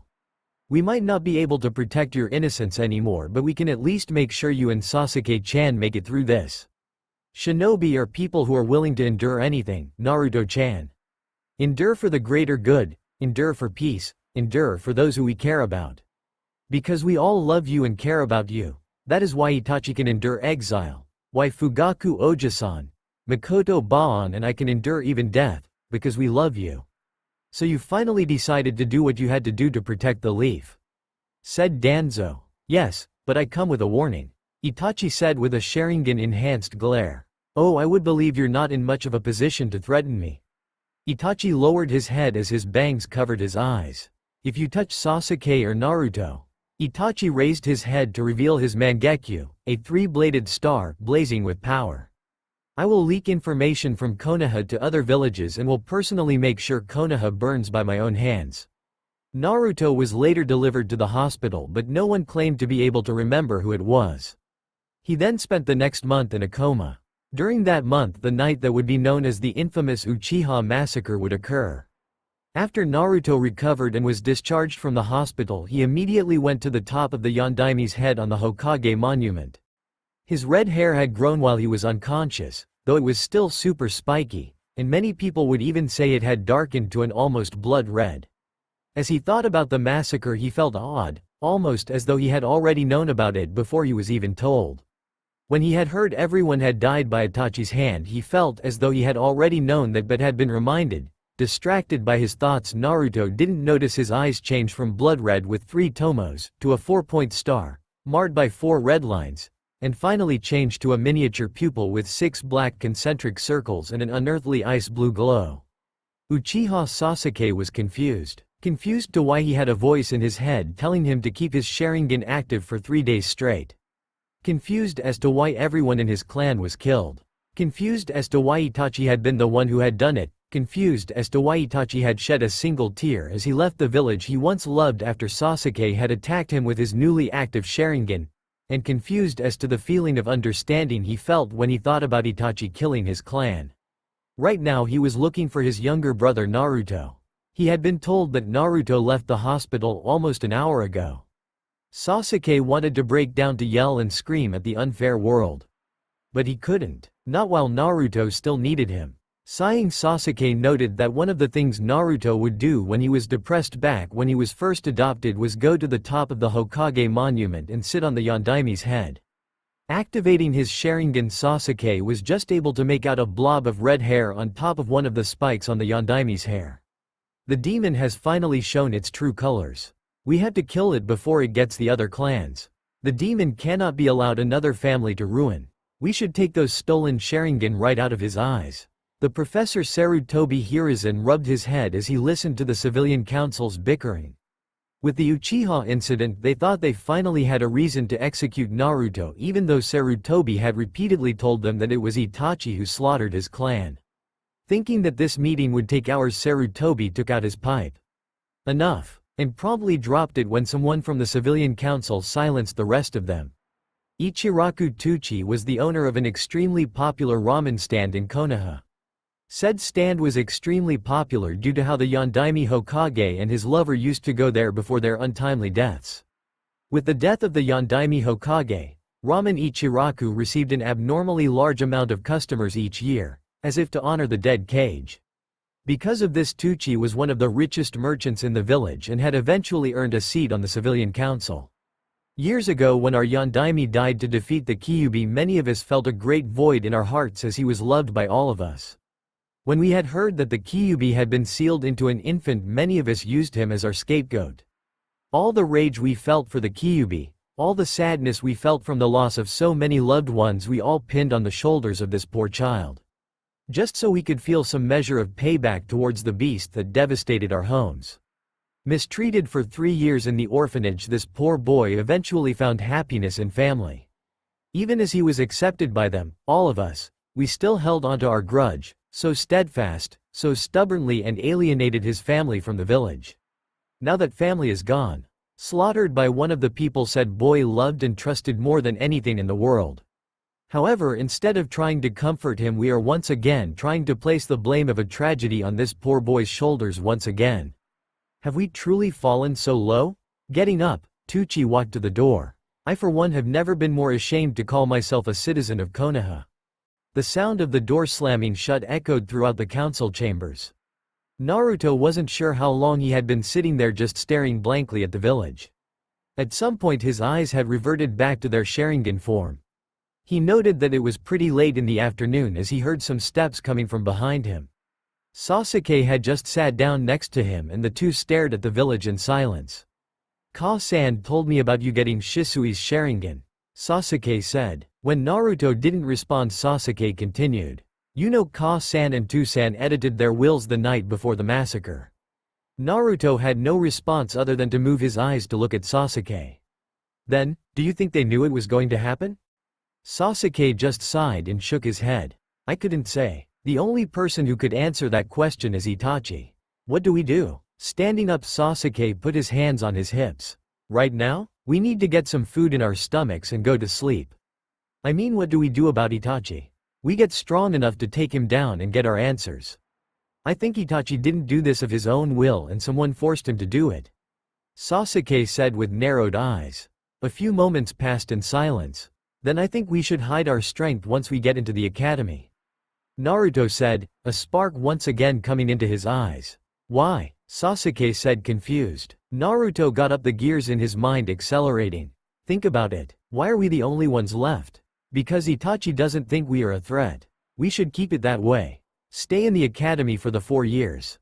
Naruto started pacing, a hand on his chin. On the other hand, we have to consider the possibility that it's our lives that Itachi was protecting. What do you mean? Sasuke said with a raised eyebrow. Naruto might be dense, but there was almost nothing that you could hide from him when he really wanted to know. It's simple. Someone blackmailed Itachi into killing the clan with our lives. Someone with more power than Itachi, or someone high enough in the village structure to order our deaths, blackmailed Itachi into killing his clan, and had he not, we would have died. Granted, it may just be a theory, but we should hide our strengths just to be on the safe side. Naruto elaborated, his Sharingan seeming almost aflame with emotion. I think it may be that. Before he left, Itachi was crying. How much do you think we should hide? Sasuke asked. One of you should be dead last and the other should be the rookie of the year. Those two are always paired together with the highest scoring kunoichi. The Kyuubi helpfully interjected. Thanks, Q-chan. Q-chan? One of us needs to be the dead last and the other, rookie of the year. Those two are always placed together on a team. So who's going to be dead last? Sasuke said with a raised eyebrow. He had gotten used to Naruto spacing out and talking to the Kyuubi over the years. I think I should be the one to do it. The council already doesn't like me because of the Kyuubi. This is just going to make my reputation even worse in their eyes. If the demon seems to be getting too strong, then they might decide to do something about it. I'll pretend to be the Dobi. Let them have a false sense of security. Naruto said, standing beside Sasuke.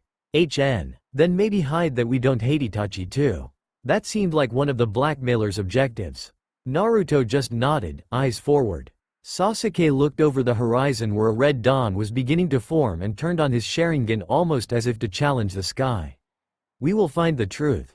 We already know the flaws in this genjutsu. It's just a matter of getting strong enough to break out of it. We will bring Itachi back, and if we can't, we will go to him. He's our family and I won't let him go when there's even a chance he may come back to us. Naruto said, Sharingan spinning with conviction. Sasuke nodded, remembering the kind older brother who would do anything for his sake. As the two boys stared forward, Sharingans blazing, they would always look back and remember that day as the day their Helicon days were over. That they decided there was nothing more important than family. Not even the village. Grumbling as the first rays of sunlight hit his face, a 12-year-old Naruto Uchiha opened his eyes to reveal a 3-tomo Sharingan, Kapiwili. Getting up, he went to the bathroom and started the shower. As he waited for the water to heat up, he looked at himself in the mirror. Closing his eyes and stopping the flow of chakra he had been feeding them, a force of habit he picked up over the last 5 years, he opened them to reveal an ice blue-colored Rinnegan, Samara Eye, that glowed with untapped power. 5 years ago, after he had awakened from his coma with his brothers, Uchiha Shisui's eyes, he had fallen into depression, only being able to focus on how his family was gone. At some point while he was wallowing in his angst, his brother's eyes had evolved into the Rinnegan. After being told how rare and valuable these eyes truly were by the Kyuubi, he had tried many ways to hide them, eventually just settling for having his Sharingan on at all times by feeding it chakra continually. For the first year he basically had permanent chakra exhaustion, only being able to survive by falling unconscious as the Kyuubi pumped some of its chakra into his veins. Because of his, he had chakra reserves that would have made even Kisame, the tailless beast himself, drool in jealousy. Conversely, he had about as much chakra control as an old person did of their bowels. At the same time, he had no idea how to use his Rinnegan. He really had no use for activating it other than the strength, speed and chakra boosts it gave him, and unless it was a life or death situation, it wasn't worth revealing he had it in the first place. From what the Kyuubi had told him, the Sage of Six Paths also had the Rinnegan, but since the Kyuubi, along with the other tailed beasts, only came into life as the sage himself was dying, it had no idea what the Rinnegan's powers could be. Getting into the shower, he fed more power into his eyes as they changed from the Sharingan to his brother's Mangekyo, Kaleidoscope. Naruto and Sasuke had decided not to visit the Naka shrine until Sasuke had unlocked his Mangekyo. Even though he himself had only used it 1 or 2 times, Naruto felt the pride of having had such an amazing older brother well up again when he found out how Shisui unlocked Koto Amatsukami, Distinguished Heavenly Gods. Koto Amatsukami was a technique that allowed its user to go into the target's mind and manipulate them by giving them false experiences. It was the ultimate hypnotic genjutsu, having been unlocked when Shisui had obtained a near-complete understanding of how the human mind worked. When Naruto used it, he would just be bumbling through the instructions Shisui had left for him in the eye and would probably never be able to use it to the absolute degree his brother had. Turning off the shower and drying himself off as he left the chakra drain from his Mangekyo until it reverted back to the normal Sharingan, Naruto went to his dresser and put on his orange jumpsuit. While orange was an awesome color, the way the jumpsuit Naruto was wearing had it made it look stupid, and he couldn't wait for tomorrow when he would be assigned a team and he could burn the damn thing. Over the last 5 years, Naruto and Sasuke had perfected their masks that they wore in public. Sasuke was the cold, broody avenger with a stick up his ass who was the rookie of the year, and Naruto was the village idiot who was only able to get through the academy as the dead last because of his Sharingan. Other than a select few individuals that they both trusted, together the two had successfully pulled the wool over the eyes of the whole village. As he went into the kitchen and started breakfast, Naruto saw a 13-year-old Sasuke stumble into the dining room looking like a zombie. Seeing Sasuke, Naruto thought about the way Shisui had unlocked his Mangekyo. About a year before his death, Shisui was stationed in an extremely sensitive location where he was eventually compromised. Shisui had then spent the next 3 days fighting constantly to get back home, constantly molding chakra into his Sharingan. When he had finally gotten back to Konoha, the sneer amount of continuously molded chakra in his Sharingan had caused it to evolve to a Mangekyo. Sasuke was trying to do the same thing at the moment but had only been able to hold his Sharingan for about a day and a half at best. So, think you'll need some of the Kyuubi's chakra to get through today? Naruto asked, referring to the seals he made that had the ability to purify the Kyuubi's chakra and give it to other people to re-energize them. Over the last few years, Naruto and Sasuke had trained in private in the Uchiha compound, its presence always reminding them of the genjutsu they had on them about the truth of the Uchiha massacre. Naruto and Sasuke were both around mid-chunin in strength due to their younger bodies, but if they filled out they would both easily be mid-jonin in strength. Naruto himself had started studying seals over the past 4 years and guarded his notes with righteous fury. No, I should be fine. The first year you hypnotized Iruka-sensei so he wouldn't be suspicious about our grades, and then in the second year you took care of Mizuki. Mizuki had tried to take Naruto's eyes during his second year at the academy, but Naruto had chained him up and hypnotized him to spill his guts to the next person who asked him before Naruto dumped him off at the I&T department. Yep, and from what I remember of our class scores, Naruto said as he set the table, he had just made a traditional Japanese breakfast. It looks like one of your fangirls is going to be the third person on our team. Haruno Sakura, I think her name was. HN. Sasuke grunted as he began eating.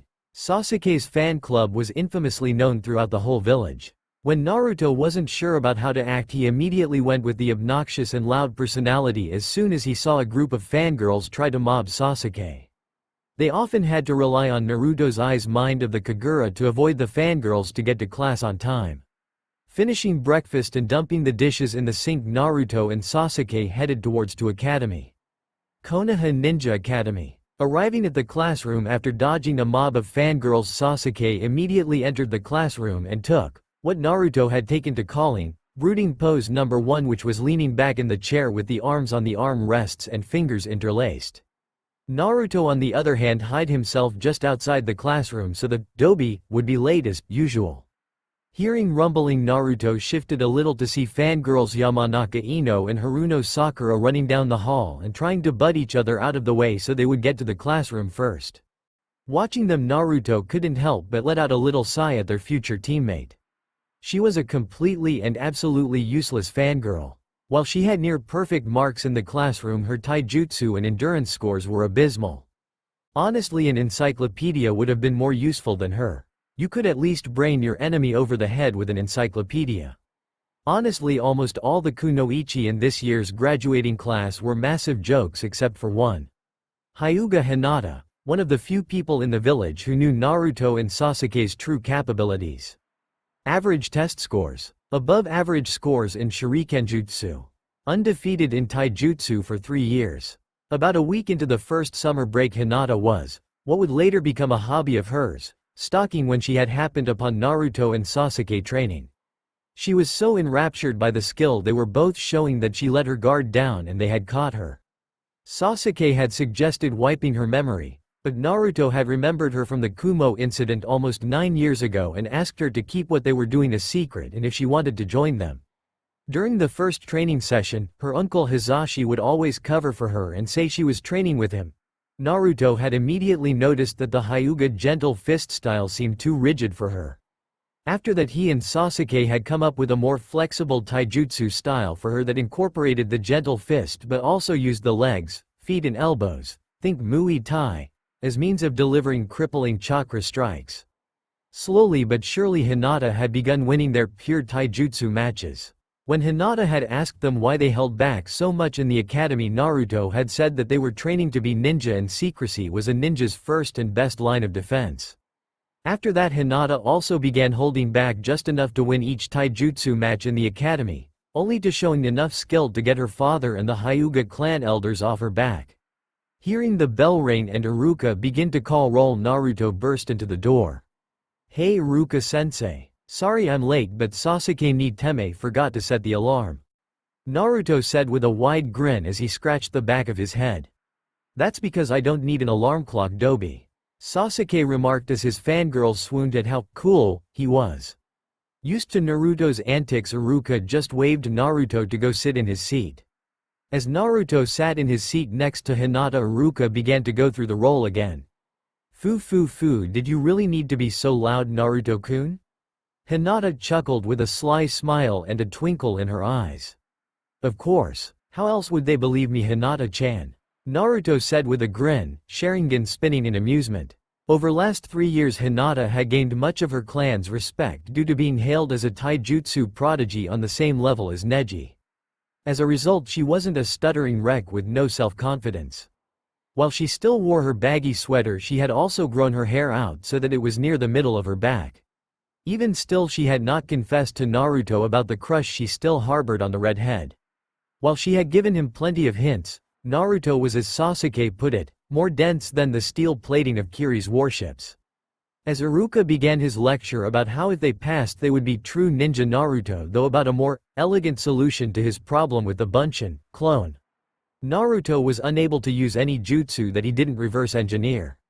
This was because of his chakra being so much more potent than a normal person's, due to the Kyuubi and his Uzumaki bloodline, that normal hand seals usually didn't work for him. He had to completely recreate the jutsu so that it would cooperate with his chakra rather than just exploding in his face. This was how he was able to use the Shunshin, body flicker, Kawarimi, replacement, and Henge, transformation. For the Bunshin, he was just planning on filling the room with them.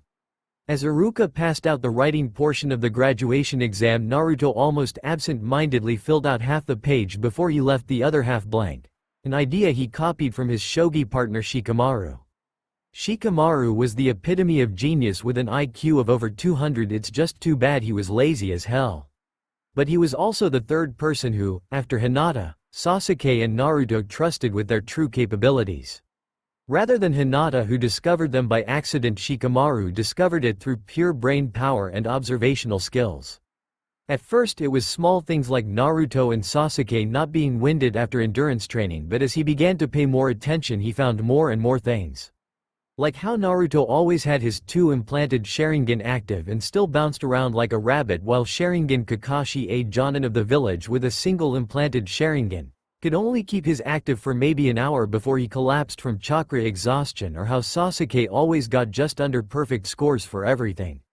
Eventually Shikamaru confronted them about it, and after Naruto and Sasuke explained it to him, he promised not to say anything as long as they came over for a game of shogi every now and then. 10 minutes later Iruka collected the test papers and had the class follow him outside for the taijutsu test. The taijutsu tests were fairly uneventful except for Hinata nearly breaking Kiba's arm for hitting on her.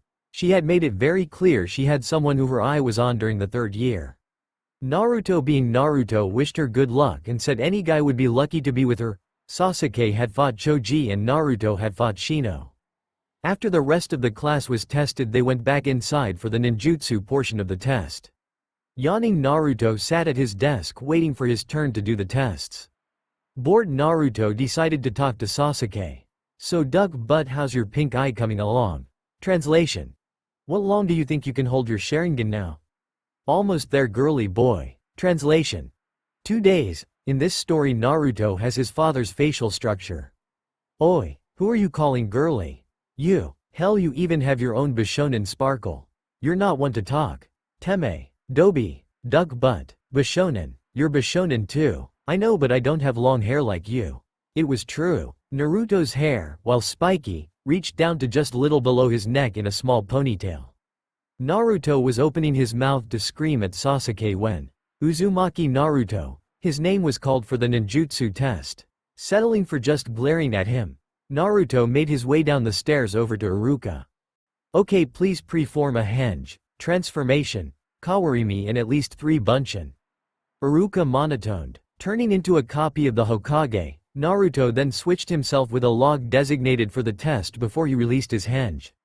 He then put his fingers in a ram seal and closed his eyes in concentration. Naruto, what are you doing? Preform the bunshin, Iruka said, curious as to what his student was doing. Got it, Iruka-sensei. Just trying to use as little chakra as I can.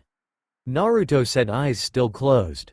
Iruka nodded, remembering a week ago when Naruto had broken the chakra measuring device due to overloading it with chakra. Taking a deep breath, Naruto opened his eyes. Bunshin no jutsu. The class stared in stunned silence as every inch of the room was filled with Narutos. Okay, you can dispel them now, Naruto, Iruka said with wide eyes. Sighing as he dispelled his clones, Naruto grumbled, I don't understand why the Bunshin is on the test. It basically is a handicap for people with lots of chakra. Well, usually if they have too much chakra they just make sure then 3. Even then they don't have as much chakra as you do. Iruka said as he handed Naruto his headband. TCH. Whatever, Naruto said as he tied the headband around his forehead. Random street in Konoha. Walking back to their home in the Uchiha district, Naruto and Sasuke talked about what kind of sensei they would get. I don't know. Q-chan says that we would probably get that Kakashi fellow due to him being the only person in the village who knows how to use the Sharingan. Naruto said with his hands behind his head. Why do you insist on calling me Q-chan? You do know as Biju or genderless. Do know why do you still call me Chibi-kun even though I am decently tall for my height? To me you're all tiny. I just gave you that name specifically because I know it annoys you. I show you nothing but love. Why do you give me nothing but hate? I am giving you my love, but because I'm a Biju it comes out as dry sarcasm. Sasuke just stared at his younger brother as a miniature rain cloud formed over Naruto's head and began raining on him. Uchiha training grounds. Sasuke grunted as he deflected a punch with his forearm and kicked his attacker back. Said attacker was a ninja wearing a neon orange jumpsuit. Backflipping and landing on his feet, Naruto created 3 small chakra shuriken and threw them at Sasuke, who took out a kunai and deflected them. Focusing his chakra into a bigger flat-sided shuriken, like the kind Obito when he attacked Kakashi, Naruto threw it at Sasuke. Ducking underneath the flying wheel of death, Sasuke charged at Naruto, who formed another handheld chakra shuriken and held it in his right hand to block a slash from Sasuke. Breaking off the deadlock with a leg sweep, Naruto, that Sasuke jumped over and away from, created another shuriken in his left hand and threw them both at Sasuke. Substituting with a log that was trisected, Sasuke flashed through hand signs ending on tiger. Kaden. Gokakyu. Sasuke shouted, breathing out a stream of fire at Naruto. Using his chakra as a marker instead of a brush, Naruto quickly drew a seal in the air. Said seal glowed before swallowing all of the fire and disappearing, but some of the fire had singed Naruto's cloths. Creating a chain out of chakra, Naruto sung it at Sasuke, who flipped over it, throwing kunai that Naruto deflected with a snap of his chain. Forming 3 hand seals then ended on half tiger, Sasuke began to breathe a stream of fire that compressed itself into a small ball in his hand. Oh shit, is he really going to use that here? Naruto thought with wide eyes as he began creating a barrier with his chains. Kaden. Zukaku, said Sasuke as he finished forming the small fireball before throwing at Naruto. When the fireball hit Naruto's barrier, it erupted into a great firestorm that completely decimated the training ground. When the smoke cleared, a burned and smoking Naruto was lying in the center of the crater formed by the technique. Ugh, you're a jackass, Naruto said as his burned skin began to steam and heal. You're the one who said, after this spar I want this disgrace to orange completely unrecognizable, Sasuke said with a smirk as he walked over to the brunt red head. Said jumpsuit was now destroyed to the point where it looked like a pair of shorts with one leg longer than the other. But still, damn, how are you already so good with Kaden? I thought your main element was lightning. It is lightning. I only finished Zukaku last night and it wasn't anywhere near the full effect, Sasuke said, offering Naruto a hand. Not near the full effect? What's the full effect? Naruto asked, taking the hand. I wouldn't have to throw it and I wouldn't have had to charge it. Phew, how far are you on Raiden, Gion? At this, Sasuke scowled. I still can't manipulate the direction it goes or move while I'm doing it. May you'll get there, Naruto said, deactivating his Sharingan to reveal his Rinnegan. As Sasuke helped Naruto hobble back to their house, he asked something he had been meaning to ask for a while. So what do those Rinnegan let you do anyway? To be honest, I have no idea. Right now I only know it gives me affinities to all 5 of the nature transformations. Maybe there will be something on it inside the Naka shrine. Give me another month or 2 and I'll have the Mangekyo. The hard part is getting used to the constant drain of chakra in your daily life. Not all of us are chakra monsters like you. Shooting Sasuke a dirty look, Naruto grumbled. If you don't remember, I could barely stay awake for the first year I had my Sharingan on constantly, let alone move for the first month. Not to mention it drains like a tenth of the chakra from an Uchiha as it does for a non-Uchiha. I don't see how that's defending you against being a chakra monster. The next day, tying his hair back into its usual rough ponytail, Naruto looked at himself in the mirror. After disposing of the rest of his bulky orange jumpsuits, he had put on a set of cloths he had spent the last year inscribing seals on. While it might have just looked like a standard Chunin uniform minus the vest, dark blue pants with white bandages around ankles and a dark blue shirt with sleeves that ended mid-forearm and 2 red Uzumaki clan symbols on the shoulders, it was actually covered in seals. Seals that increased its durability, seals that caused it to repair itself, weight seals for training, and finally a seal that caused the cloths to get bigger as he grew. The dark blue color was so the seals would blend in more when he ran chakra through the durability seal, and it appeared all over the shirt and pants. Sure, it was plain, but it was functional. However, not wanting to part with his favorite color completely, Naruto finished his outfit with a dark orange scarf wrapped around his neck with a single weight seal inscribed into the stitching. Sasuke's odd hobby of knitting had been useful after all. Tying his headband around his arm, Naruto set off for his last day at the academy. The academy. The apocalypse was near. The end was coming, and this was the sign from Kami that it was the end. As the whole class minus 3 people continued to stare, said red-headed sign steadfastly ignored them as he continued reading his book on sealing. Anyo, Naruto-kun? Hinata hesitantly said, seeing everyone staring at them. Yes, Hinata-chan? Naruto said, turning with a smile that seemed to sparkle. Blushing slightly, as she thought Naruto looked really good in his new cloths, Hinata continued. Everyone is staring, perhaps you should have waited until tomorrow to reveal yourself? Maybe, but I wanted to make a good first impression to whoever my Jonin-sensei is. Hinata sighed. That's Naruto-kun. When he wanted to be, he is quiet. By the way, your cheeks are kind of flushed. Are you okay? Naruto asked with genuine concern on his face. Said flush was instantly replaced with a tick mark. Dense. Yes, Naruto-kun. Hinata said with a sickly sweet smile as she radiated an aura that promised immense pain. I am very okay.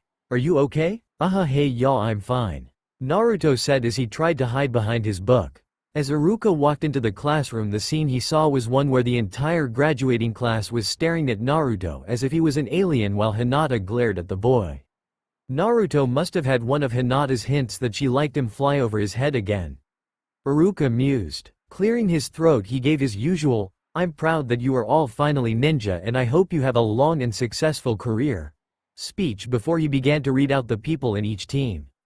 Team 1. Several moments later. Team 7. Uchiha Sasuke. Haruno Sakura. Insert obligatory fangirl screech. Ow. And Uchiha Naruto. Your sensei will be Hitaki Kakashi. Naruto and Sasuke glanced at each other to share a smirk. Team 8. Inuzuka Kiba, Hyuga Hinata and Aburame Shino. Your Jonin sensei will be Yuhi Kurenai. Team 9 is still in circulation. Team 10. Yamanaka Ino, Akamichi Choji and Nara Shikamaru. Your Jonin sensei will be Sarutobi Asuma. That's all. Everyone be back here in 1 hour for your Jonin sensei to pick you up. As everyone got up to leave, Kiba approached Hinata before he was intercepted by Naruto. Listen here, dog breath. I don't have a problem with you personally, but what I do have a problem with is you hitting on my friend when there is clearly someone else she likes and has rejected you multiple times. Now keep it in your pants or else I'll tell your sister. Naruto said, glaring at the Inuzuka boy. Tossing a wave and a wink over his shoulder at Hinata, Naruto then left to catch up with Sasuke. Wow, he is really dense, isn't he? Kiba said as though he hadn't just gotten chewed out by the dead last. Letting out a sigh, Hinata let her shoulders droop. Yes, he is, but I choose him and I'll make him understand even if I have to smack him over the head with it. I'll see you later, Kiba. Later, Hinata, Kiba said as he waved at Hinata's back. Feeling someone stare, Kiba looked up to see Shino staring at him with one eyebrow raised. We were trying to make Naruto jealous. Obviously didn't work, and personally I'm fine with being just friends. Hinata scares me, to be honest, and I have enough women in my life who have me whipped. Nodding in understanding, Shino walked out the door without speaking a word. Catching up with Sasuke, Naruto asked, So what do you want to do for the hour before we meet our sensei? I'm not really hungry. I'm not hungry either. I guess we could go around and find out more about the guy. Alright, I'll go ask Aro Gigi, you go ask around the village. Want to meet in front of the academy in like 30 minutes?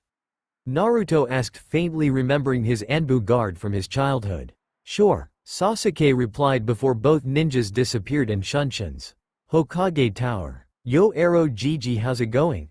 Sarutobi Hiruzen, the Sandaime Hokage, let a smile come to his face as he turned to the window to see a grinning Naruto.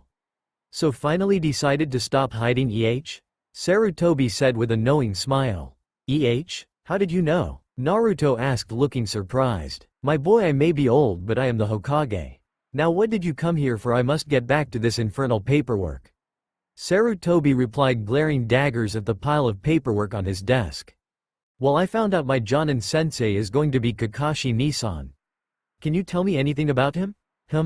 Well, I suppose I could tell you a few things. In front of the academy. So what did you find out about our sensei? That he's a huge pervert. And is always late. And is super lazy. And values teamwork above all else. And is the only person left in the village with a Sharingan.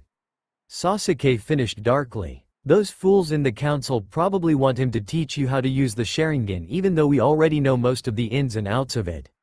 Naruto said no small amount of venom when he said the word council. Sighing, Sasuke said, well, at least he will be able to teach us some good jutsus. I hear that he's rumored to have copied over 1,000 of them. Yeah, but we would first have to pass his test. Test? Aro Gigi told me that Kakashi Nissan has never passed a team in his time as a Jonin. Apparently there is another test after the graduation exam, and Kakashi Nissan's is super hard. Nissan? You remember the Kumo incident where Hinata and I were almost kidnapped? He was the one who rescued us from the Kumo nin. So what do we do? Let's just wait and see what the test is.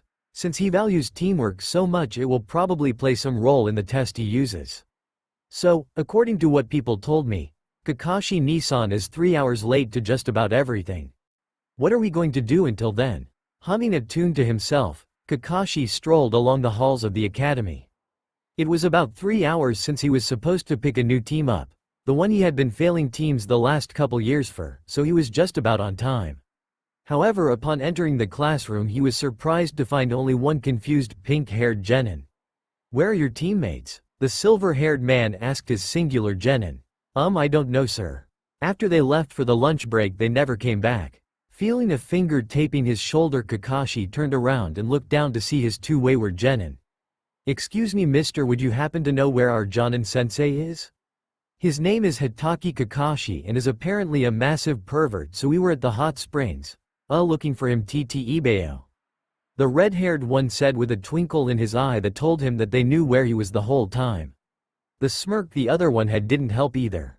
Well, Pinky twitch asterisk. Duck ass twitch twitch and Chibi-kun twitch twitch twitch, meet me on the roof. Kakashi said before disappearing in a shunshin. Looking at each other, Naruto and Sasuke shrugged before forming the ram hand seal and also vanishing. The roof? You two know the shunshin? Kakashi asked with his visible eyebrow raised. Yeah, we know a lot of stuff, Dabbeo. We just don't go around flaunting it around like samurai. Naruto exclaimed with a grin. Deception is a ninja's greatest tool after all. Sasuke grunted. It's good to see you again, Kakashi Nissan. Naruto said with a smaller smile. So you still remember me, Kakashi replied with an eye smile. Yeah, I never really thanked you for saving me and Hinata-chan, so thanks. Naruto said sheepishly, scratching his cheek. Of course. I couldn't let my Oto get kidnapped, could I? On another note, do you know how long until your teammate gets here? She's coming up the stairs now. Almost on cue, a head of pink hair appeared from the stairs. Okay, go sit down on the bench and introduce yourselves. Well, what do you want us to say, sensei? Sakura asked. Well, your name, your likes, dislikes, hobbies, goals and dreams. Well, can you go first? So we can know how to do it. Okay. My name is Hitaki Kakashi. I like some things, dislike other things. I have no hobbies or goals really. I don't think you're all age appropriate to know my dreams. The three genin sweat dropped, he just told us his name. Well, you're next, Pinky. Kakashi drawled in a bored voice as he pointed at Sakura. My name is Haruno Sakura. I like looks at Sasuke and giggles. My hobbies are looks at Sasuke and giggles, and my dream is looks at Sasuke and giggles. I see. Any dislikes? Kakashi said with a sweat drop. A fangirl. No, not really. Sakura said with a happy look on her face.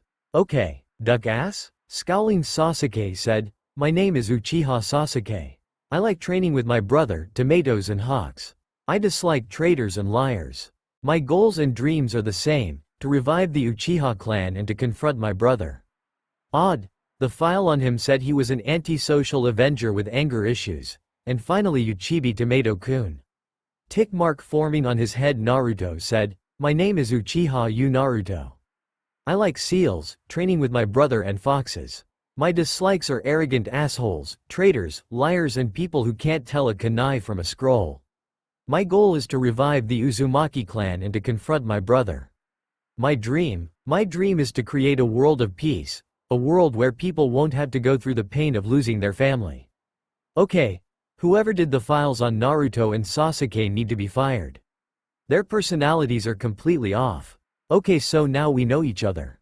We will make a good team, if you can pass the survival test, that is. Observing their reactions, Kakashi noted that while Sakura was surprised, Naruto and Sasuke looked like something they suspected was just confirmed. How interesting. A survival test? But sensei, we already passed the graduation exam, didn't we? Sakura said, confused. That was just a test to weed out the absolutely hopeless cases, but there's another test to see who truly has the mettle to be a ninja. Isn't there, sensei? Naruto asked with his Sharingan eyes slowly spinning. Kakashi noted that while his Sharingan was almost unnoticeable when Naruto was being cheerful and exuberant, when he got serious it had a real intimidation factor. That's right. However, this test only has a 66% fail rate. Only 1 out of every 3 teams pass. The test will be at 5 a.m. at Training Ground 7. I suggest you don't eat breakfast. You'll just throw it up. And on that ominous note, Kakashi shunshined away. Sakura, don't go there at 5 a.m. Wait until 7:30 a.m. and make sure to eat a hearty breakfast. Once we are all there, we will devise a plan to take down Kakashi-sensei. Sasuke said, surprised at being addressed so suddenly. She could only nod as Naruto and Sasuke shunshined away. Idly she noted that she would need to learn that at some point. So what do you think the test will be? It will probably be the bell test. Someone Kushina knew was Kakashi's sensei and had given him the same one. I don't know what that is, nor do I want to know. Do you think I should tell him about my Rinnegan? Naruto was on the way to the Nara compound for his weekly game of shogi with Shikamaru. The Nara guard, seeing who he was, opened the gate and let him in without any trouble. Perhaps. Kakashi was very close with your parents.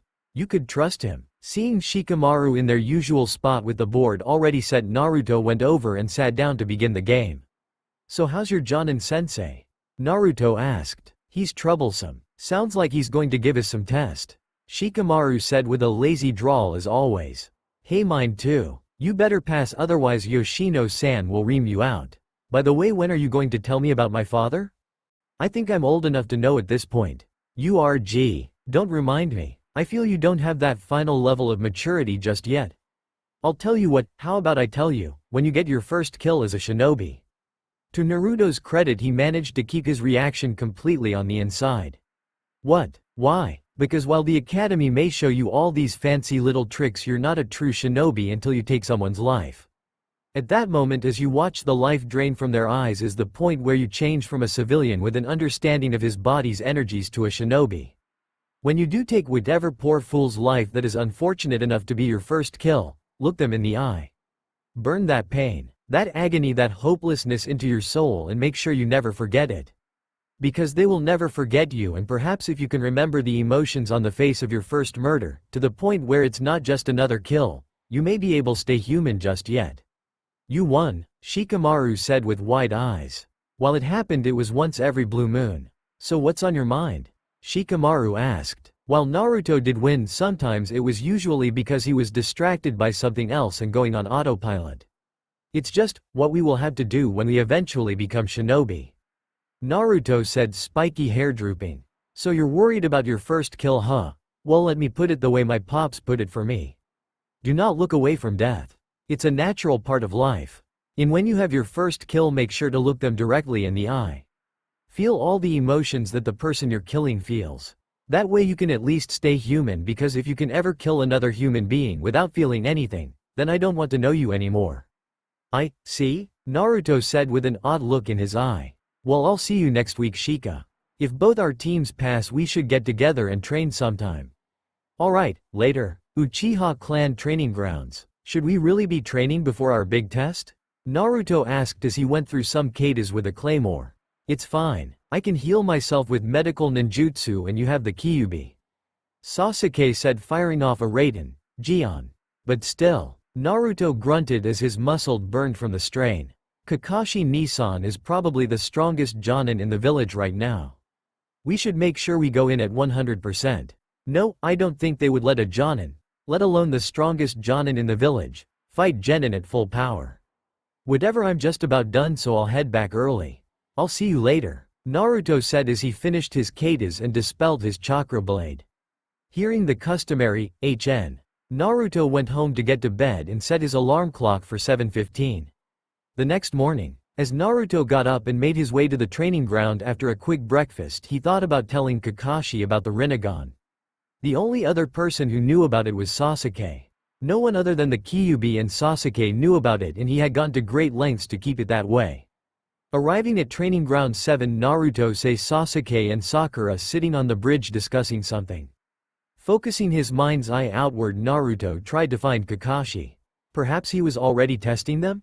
However, to Naruto's surprise, he found Kakashi standing somewhere miles away. Shaking his head to clear the thoughts of the odd habits his sensei had, Naruto made his way to his teammates after they waved him over.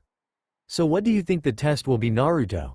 Sakura asked. Probably something to do with teamwork. Keep that in mind when Kakashi-sensei tells us what the test is. Naruto said. How do you know it will be something about teamwork?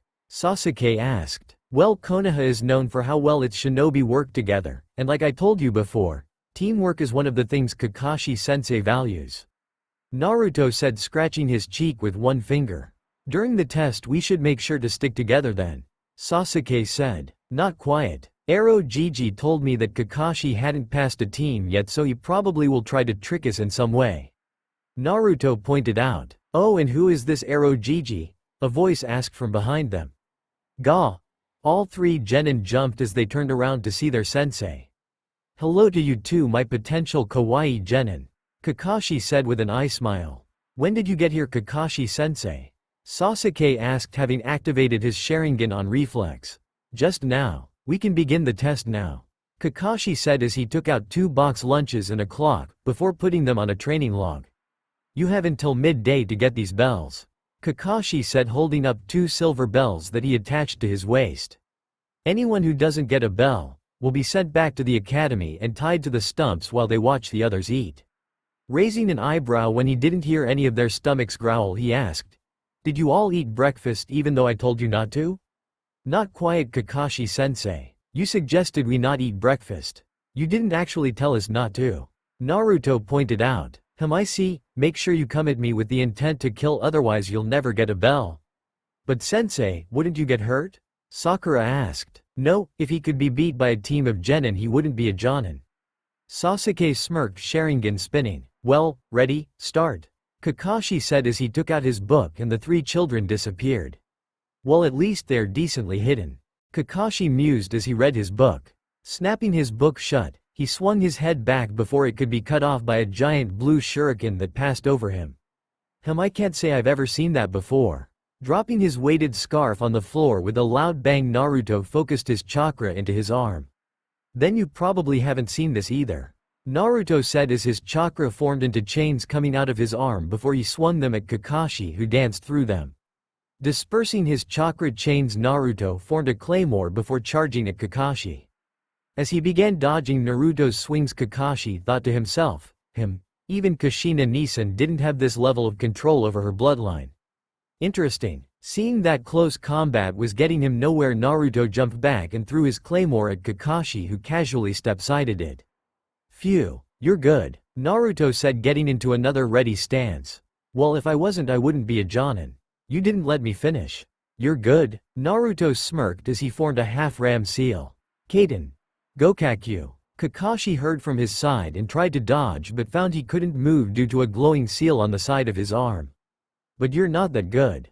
Damn, Hokage-sama told me they were better than they let on, but I didn't expect Naruto to already know seals, Kakashi said as a massive fireball impacted the area where he was standing. Keep your guard up, Naruto. You know that wasn't enough to kill an A-rank shinobi. Sasuke said as he exited the foliage and stood back to back with Naruto. I know. I saw him molding some chakra before the fireball hit, but I couldn't figure out what jutsu he used. Naruto said, looking around with his Sharingan. Not above us. Not east or south. Not north or west. Then below. Both boys shouted as they jumped away just as two hands emerged from the ground. You both have your Sharingans active but I don't. Kakashi said slowly as he raised his headband to reveal his closed Sharingan eye. Let's even the score a bit. When Kakashi opened his Sharingan eye, he was damn near blinded by the red head to his right. The kid had chakra coming off him in waves, saturating the air around him. When Kakashi had heard Naruto had gotten 2 transplanted Sharingan, Kakashi had thought the regenerative powers of the Kyuubi had caused it to take less chakra from Naruto than it did for him normally. Kakashi was wrong. For almost 4 years Naruto had the constant drain from 2 implanted Sharingan, and because of that it increased Naruto's reserves to the point where it had felt like someone had just shined the world's brightest light into his eye. Okay, never mind, Kakashi said with a sweat drop, lowering his headband over his eye again. Now they had the advantage, Kakashi mused. I can't use my Sharingan without being blinded, and I can feel Sasuke and Sakura layering genjutsu on me. At this rate I'm not going to last. I really need to get myself back in shape. Taken down by Genin. How humiliating. Trying to think of a plan, Kakashi was taken by surprise when the ground around him erupted and chains shot out, making a barrier around him. Looking to his right, he saw chains coming from behind Naruto's back just outside the barrier and going into the ground. Looking to his left, he saw Sasuke go through 3 hand seals ending on tiger and breathing a stream of fire into a small fireball in his hand. Oh shit, is that Kaden? Zukaku. And Kakashi's world exploded in flames. As Kakashi regained consciousness, he felt that he was tied up and that someone was healing the worst of the burns he had.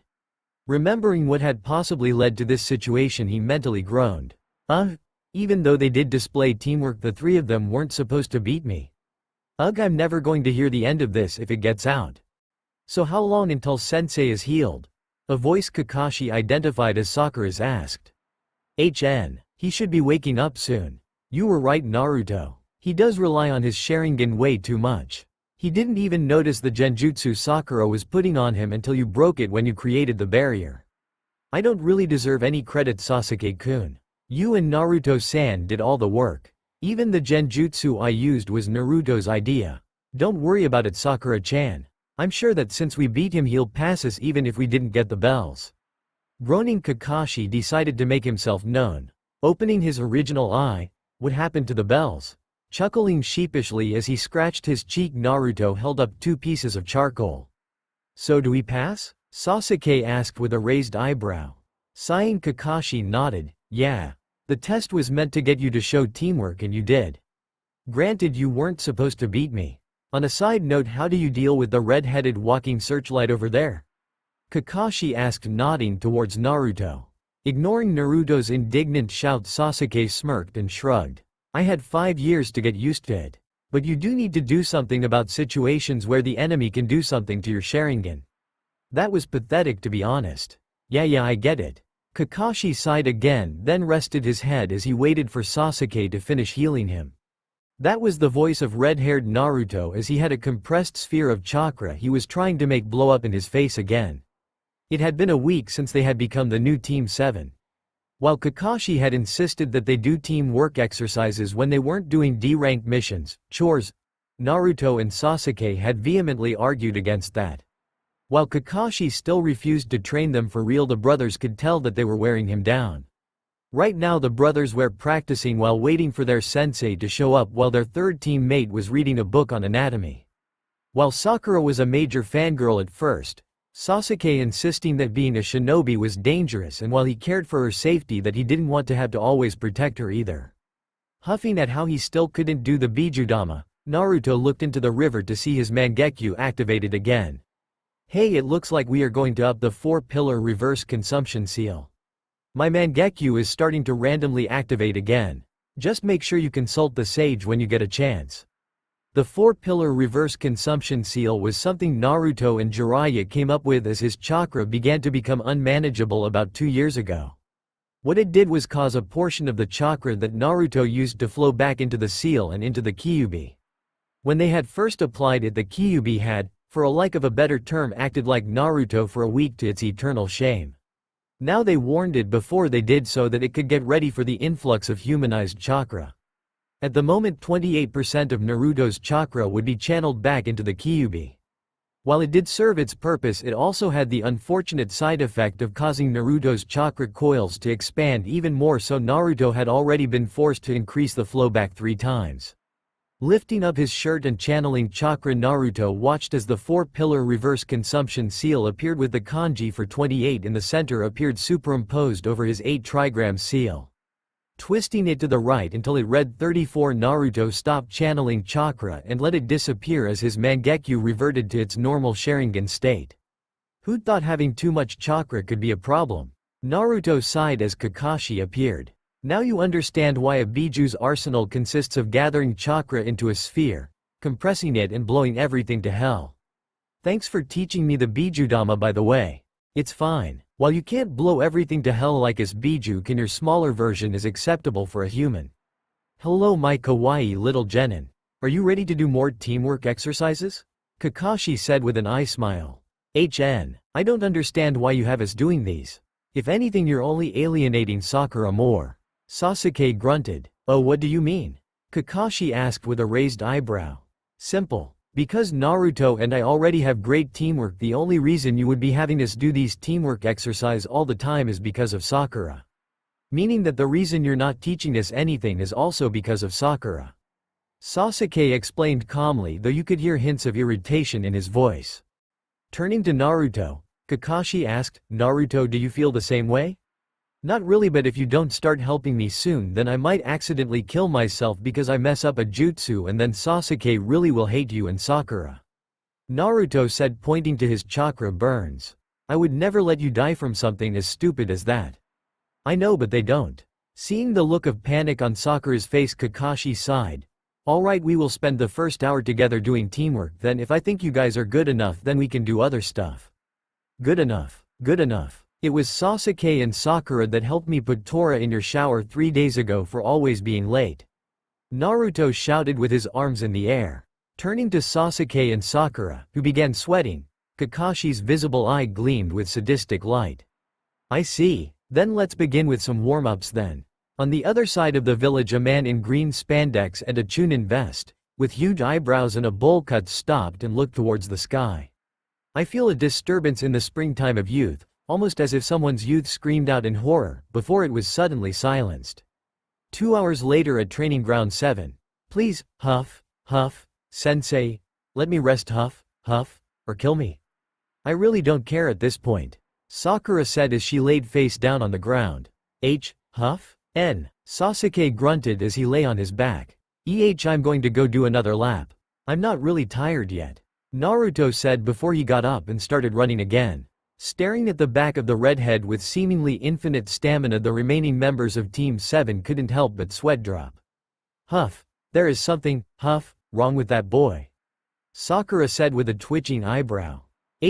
Huff. There is a reason why, huff, we don't have any coffee or sweets in our house. Sasuke added his 2 cents. Well, at least he's going to have a very happy girlfriend someday. Kakashi said almost offhandedly. Seeing Sakura staring at him non-believingly, Kakashi just let out a flat, "What? Did you really just say that about a 12-year-old?" Sakura asked with wide eyes and a small blush on her cheeks before she turned to Sasuke. And you, that's your brother he's talking about. Sakura almost screamed. Sasuke, who still had not moved from his spot on the ground, just shrugged. His godfather is a self-proclaimed super pervert. You get used to hearing about it eventually. Hell, part of the reason we decided that I would be the one who'd be Rookie of the Year and get a fan club is because if his godfather ever heard that Naruto had fangirls, he would never let it go. Deciding to get the training back on track, Kakashi interjected, so what did you want to learn exactly? Sasuke made a heeing noise. I know Naruto wants to know about elemental training and manipulation because otherwise he can't use ninjutsu due to his extremely powerful chakra right now. The only thing he can do, other than his weapons creation, is compress his chakra and use it like a bomb. I want to learn some basic elemental manipulation, but I want to focus on my speed. Kakashi shook his head. I never thought I would see the day when someone has too much chakra to do jutsus. Sitting up, Sasuke grunted, HN. But that's not the main problem. It's his chakra being so dense and powerful that he can't use standard hand seals to mold it. To learn jutsus he would have to completely re-engineer them. Rubbing his chin, Kakashi muttered, I see, and his dense chakra is how he creates those weapons he always uses in spars. Since his chakra is so dense, if Naruto is lightning-natured then he would be just a few steps away from Chidori. HN. Sasuke grunted before he turned to Sakura. So what do you want to learn, Sakura? If you want to learn about medical ninjutsu I can teach you the basics. You would probably be a better medical ninja than me because of your smaller reserves. Blushing, Sakura smiled. I'd like that. Sighing, Sakura continued. Really, now that I know how strong you and Naruto truly are, I am starting to feel really inadequate. Hearing what Sakura just said as he jogged in, Naruto just shook his head and waved his hand. Don't worry about it, Sakura-chan. We are actually pretty averages as far as shinobi go, we just train a lot. Average shinobi don't throw around B-rank Kaden and Raiden jutsus before they're 14, nor do they have so much chakra and such powerful chakra that it actually stops them from doing justus, Sakura deadpanned. Chuckling, Naruto could only sheepishly scratch his head. Shaking his head, Kakashi decided to get things started. Okay Naruto, I heard from Sasuke that you're interested in elemental manipulation? Nod. Well, I'll get you started on that. Do you know what your elemental affinity is? Another nod. Okay, that saves time. Sasuke, you go get Sakura started on medical ninjutsu and meet back in 2 hours. Let's break. With Sasuke and Sakura. Okay Sakura. Medical ninjutsu is the use of chakra to manipulate another's, or your own, body. Because of this it requires a complete understanding of human anatomy. The initial test for one to become a medical nin is to revive a dead fish. I'll teach you the basics, but you're going to have to go to the hospital to get real training. For now, here are the hand seals. Let's practice molding your chakra. With Naruto and Kakashi. Alright Naruto, what is your elemental affinity? Kakashi asked in a bored tone. Kakashi-sensei, can you keep a secret? Naruto asked, scratching the back of his head. Depends. Does this secret pose any harm to yourself, your teammates, or the village? No, no and no. Then I don't see why not. Kakashi said with an eye smile. Okay, Naruto said, closing his eyes. When he opened them they had a miniature pupil with 6 concentric rings and an ice blue glow. What is that? Kakashi asked, a little freaked out by the odd-looking eyes. They're called the Rinnegan, and to be honest I have no idea what they do beside give me an affinity to all 5 elements. This is the base form of my eyes, and the reason I have my Sharingan on all the time is to hide them. I see, Kakashi said. It was understandable that he would want to keep it a secret with people like Danzo running around. Turning his Sharingan back on, Naruto asked, so what element do you want to start on? Arrow Sennin already started me on Earth. Shaking the surprise off, Kakashi focused again. Arrow Sennin? Must be Jiraiya-sama. I think I'll start you on lightning then, since it is my main element. Also, due to your naturally dense chakra there is a jutsu that I think would be perfect for you. I'll show you it later with Sasuke after you both finish the first step, so you guys will have a decent idea of what to do. Taking a leaf from a tree, Kakashi handed it to Naruto. Okay Naruto, what you want to do to train a lightning affinity is vibrate your chakra to increase its piercing power and speed. When applied to a leaf the result is. Kakashi took a leaf and put it in between his hands for a moment. When he opened them again the leaf was completely wrinkled up. When you can do this in less than 2 minutes I'll show you the jutsu. Now I hear you have no way of making clones without making like 100 of them? Nodding, Naruto put the leaf in between his hands and sat down with a look of concentration on his face. Alright, well I'll show you a jutsu that you can use instead of bunshin called cage bunshin in the meantime. However, don't use it too much. Why? Naruto said, confused. The cage bunshin isn't like other clones. It forms a solid clone by splitting the user's chakra in half, and any memories the clone gets the original gets to once it is dispelled. However, it is very chakra intensive, even I can't make more than 4 in one day. So if you use it too much, my already unmanageable chakra will become even worse. Naruto said with a sweat drop. Correct. I'll leave it up to you how many you want to use for training, but remember my warning. Now when you dispelling your clones, here's what you want to do. 2 hours later, when Team 7 met again in the training ground, Naruto's clones were able to wrinkle the leaf in 5 minutes and Sakura was able to do the basic mystic palms jutsu. While Naruto and Sakura were off doing their thing, Sasuke was training with Kakashi. After explaining how to do the basic leaf exercise for lightning, they were now training his speed. And when I say training, I mean Kakashi beating the crap out of Sasuke. Letting out "oof" as a fist buried itself into his gut. Sasuke tried to dodge the kick that sent him airborne, but he wasn't fast enough and landed flat on his back. Kakashi turned to address all his students. Okay, take a 10-minute rest if you need to. We will go do some D-ranks until the afternoon. Grunting, Naruto shifted into a meditative stance while sitting and dispelled his clones, getting ready to sort out the influx of information. Sakura stopped molding medical chakra and flopped down on the grass. Sasuke sat up and began healing himself. Naruto was walking to a dango hut. Sasuke had been kidnapped by a mob of fangirls, of whom included Sakura, when he came across Hinata and Team 8 in said dango hut. "Hee, Hinata-chan," Naruto yelled with a wave as he walked over to a 4 more mentioned team, grinning like an idiot. "Era Naruto-kun, how are you and your team doing?" Hinata said with a smile. "I'm good, Hinata-chan. We finally got our lazy ass of a teacher to teach us something," Naruto said before turning to the other members of Team 8 and giving them each a short bow. "Good afternoon, Yuhi-san, dog breath. Hey, Shino-san." "Good afternoon, Naruto-san," Kurenai said with a smile while Shino just nodded. "Hey, my breath's not that bad." Kiba objected. "Yes it is," was Shino's stoic reply. "Sorry Kiba-kun," Hinata said with a smile. "I think it's a part of your unique character," Kurenai said as a small raincloud formed over Kiba's head. Arf. Akamaru finished the combo as a lightning bolt from the raincloud hit Kiba on the head and knocked him out of his seat. Turning her attention from the sobbing Kiba and looking around, Hinata noticed something was missing. "Anyo, Naruto-kun? Where is your team?" "Aha, ha, Kakashi went to go do whatever it is Kakashi does in his spare time, and Sasuke kinda got kidnapped by some fangirls on our way back, so I came here to get some dango for when he gets home later tonight," Naruto said as he scratched his cheek. "Bullshit, you tripped the Uchiha. You even smirked at him as he was getting dragged into the mob."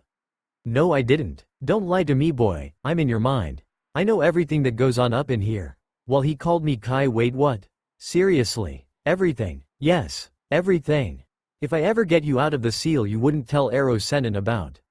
"Maybe. What about Sakura?" Shino asked with a raised eyebrow. "I thought I mentioned the fangirls?" Naruto said, looking oddly innocent, while the members of Team 8, minus Kiba, all grew sweat drops on their head. Naruto turned to give Hinata a smile, complete with Bishonen sparkles. "So how's it going, Hinata? I missed you. We should get back together and spend some time together like we did in the academy." "I missed you to Naruto-kun, and I'd like that," Hinata said with a blush on her face. Kurenai was somewhat amused at how Naruto was completely oblivious to Hinata's crush on him. Yeah, there wasn't anyone in Konoha, besides Naruto, who didn't know about the Hyuga heiress's crush. While most civilians didn't like it, many of the shinobi actually supported it due to Naruto being the last of an extinct clan. There was even a betting pool for when Naruto finally figured it out. She personally had bet around 16. That's usually when teenagers, especially shinobi, did the dirty. In their line of work, the next mission always could be the last, and you never knew when you'd come home in a body bag. Also, it helped that she heard a rumor that was about when Hiashi's wife had gotten tired of his stoicism and jumped him. Hinata was very much like her mother. "Anyway, I'll see ya guys later," Naruto said as he was handed a bag of dango and left. Uchiha District, Naruto and Sasuke's house. "I hate you." "What? It was an accident." "Bullshit. I saw you smirk at me before the fangirls dragged me away." "At least Sakura got you out of there?" "After she spent 5 minutes drooling over me and as I was dodging the more rabid fangirls." "Really? I would have thought they'd have bound and gagged you. What? I said I was sorry, okay. There will be vengeance. Maybe not today. Maybe not tomorrow. Maybe not this week. Maybe not this month. Maybe not even this year. But there will be vengeance. Sasuke said with a dark look in his eye as he finished the dango. Why don't we get started on that exercise Kakashi-sensei gave us? Naruto said as he tried to change the topic. The next day, training ground 7. Alright Naruto and Sasuke, how far did you get on the leaf exercise? I know you both practiced it when you went home last night. Kakashi said, remembering that Sakura was at the hospital to help her with medical ninjutsu and would be with them around midday. Well, with clones I was able to get it down to 2 minutes. Naruto said, grinning. And how many clones did you use? Kakashi asked in a deadpan. He used 30. I'm down to 2 minutes also. Sasuke said. How did you get it so fast, Sasuke? I know Naruto used the cage bunchy. I've been using lightning jutsu in our spars for about 2 years now. My chakra was already conditioned, on top of my natural affinity, to be more lightning-natured. Sasuke said with a smirk. I see. Listen, Naruto, Sasuke, this jutsu I'm about to teach you, it's not a blade to kill your enemies. It's a blade to protect your precious people. A blade so that those you hold dear aren't taken away from you. Promise me that you'll wield this blade not for vengeance or for glory, but to protect your precious people. Seeing the haunted look in their sensei's eyes, Naruto and Sasuke couldn't help but nod. Receiving 2 nods, Kakashi went through 3 hand seals ending on monkey before he gripped his right hand with his left. White lightning began to surge around Kakashi before gathering into his palm where it condensed and wrapped around his hand. This is the Chidori, 1000 birds, an A-rank assassination technique, my only original jutsu on what I'm going to be teaching you. Once you get Jonin rank and enough proficiency in this, then I will teach you the version of Chidori that I use. The lightning dancing around Kakashi seemed to intensify and focus, turning blue. The Raikuri, lightning cutter. Seeing the shining looks that Sasuke and Naruto were giving him, he couldn't help but chuckle. I still got it. Now can either of you tell me what my chakra looked like when I used the Chidori? It was super condensed around your hand. Sasuke immediately pointed out. Correct. And what did the hand seals do? It condensed the chakra and changed the nature to lightning. It's the perfect jutsu for me. Naruto realized as his eyes light up. Thanks Kakashi-sensei. Naruto said as he and Sasuke were already going through the hand seals and focusing their chakra. Just remember what I said about the Chidori.